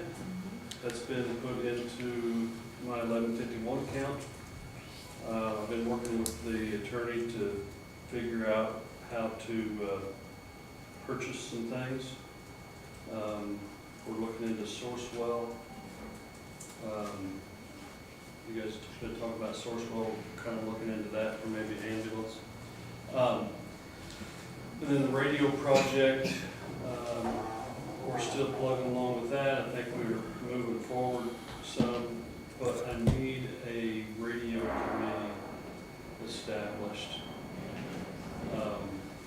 Just a couple, 2 or 3 people be on a radio committee to be able to meet with our advisors who do you think needs to be on that committee? Is this an opportunity for me to jump off the project? No, sir. Then I would be, Jack and Don't look at me. Ashley. Too late, Ashley. Sounds like you Already got your part of committee. that board. You're not part of the 911 board. Sorry, I am. Is she, she's not part of this, she's, No, I don't think she can't be. She's, yeah. So that would give us somebody that's not, I mean, because Jack and I both are on the 911 board, but we have, yes, no, Ashley, or me? Ashley. Oh, I'm all for that. All for that. See, Ashley, you stayed too long. I'm good with that. It's gotta be done, Chris. I know, and hats off to you again for everything you've done for this radio tower project. We had a meeting the other day and, went through some stuff. We'll just leave it at that. I know you're investigating everything. You're dotting your I's, crossing your T's, and the advisory board, hats off to them working together. And I just need a couple people to help me out. Then and you then get- we can take our findings to the 911 board and make a decision. you got your two people. I'm leaving it in your hands. I trust you, Chris. I trust you with my kids. You want action from them on that, so. I think you guys probably ought to. We gotta have another, No resolution, just a couple lines. I make a motion to add Jack White and Ashley Johnson to the Radio Tower Committee, Advisory Committee. I made it motion. I second that motion. All in favor? Aye. 3-0. Thank you. Anybody else got anything? We didn't get breakfast, didn't get lunch. Got one on the back there. Brother Bob. I got a few things I want to say. Just a citizen of Owen County for over 30 years, and I try to attend a few meetings or at least watch online. And I'm not part of the elected officials or, any employee of the county or anything like that. So, and I have been following politics a lot lately, in the last several years, especially at the federal level. And I realize that, the swamp's just as wide and deep here as it is at the federal level, at the county level. And I know that's the way it is in many, many counties across the state. And maybe we need a higher Eagle to come in here and straighten things out or something. But one thing, going back to the roads and the people complaining about the shape of the roads, where our property taxes are going and all that, and I know, Dave, you mentioned earlier, the property taxes have nothing to do with the roads. But maybe if you could explain what our property taxes are used for, maybe people can see that out there in the community, the ones that are thinking, because I didn't know that. I thought our property tax went to the roads also. No, not one dime. I didn't know that. So that was something new to me. And Sam, I don't know if you would want to mention anything here about what we talked about on the Saturday of every month. Oh, So I don't know if this is a place to mention that or whatever, but, why not? so, It's a public place. I agree, with Bob here. A few months, when's it been, first of the year, we had a prayer out on the courthouse lawn. A lot of people attended that. We had over 200 people, I believe, attend that prayer thing. And Bob brought up something to me at church the other day, and I thought it was a great idea. I'm a faith-based person, and I hope other people are too. And if you are, great. If you're not, okay too. But on the fourth Saturday, the last Saturday of every month, once again, I believe that God is in control. Totally. He just puts us in charge to do His work. Some people say, well, this is not the platform for that. Well, guess what? I'm talking, so it is. Don't mean no disrespect to nobody. If you're a follower of God, okay. If you're not, okay too. I still love you all. But on the fourth Saturday of every month, 10 o'clock in the morning, we'll be meeting out on the courthouse lawn. If anybody wants to come, just prayer service, pray for our country, pray for our community, pray for each other, and pray for the progress of this nation as well as our community. Every fourth Saturday at 10 o'clock, we'll be out there at the courthouse lawn. You know, Over by the Doughboy. over by the Doughboy out front right there, you know, just What come, time? 10 o'clock, every fourth Sunday, every fourth Saturday, I'm sorry, Saturday. 10 o'clock. Come if you can, be there, share your thoughts, your ideas, you know, your prayers, whatever. The community has to come together. It's the only way it's gonna work. We can't divide and conquer. We must unify. And I'm all about that. I have to follow, me and Gary had a long talk about this the other day. I've talked to Dave about it. Dave goes to church with us when he can. He works on Sundays. I'm going to follow the gospel. That's all. That's it. That's where I get my guidance from, is from the Lord my God. And I'm going to continue to lead the best way I can under that leadership, because I don't think you can find any better leadership than the gospel. So, speaking on your thing about the property taxes, we're going to have a thing put out there for Anton Neff. You got it? It's Anton's. Anton puts them out every year. Okay. That's If you, 24. Bob, if you would like, if Shelley, And I can go deeper into your bill if you would like to look at it. can you, Anton puts that out, could you print that off for him and give today, when you guys get down here, Bob, if you'll follow her downstairs to that? I think this type of information, Anton does put it out quite often. The more we repeat this information, the more people can maybe understand it. For those who are interested, Bob, like yourself, want to know where these taxes go, I think it's very important that this information continually gets out there. So thank you for bringing that up.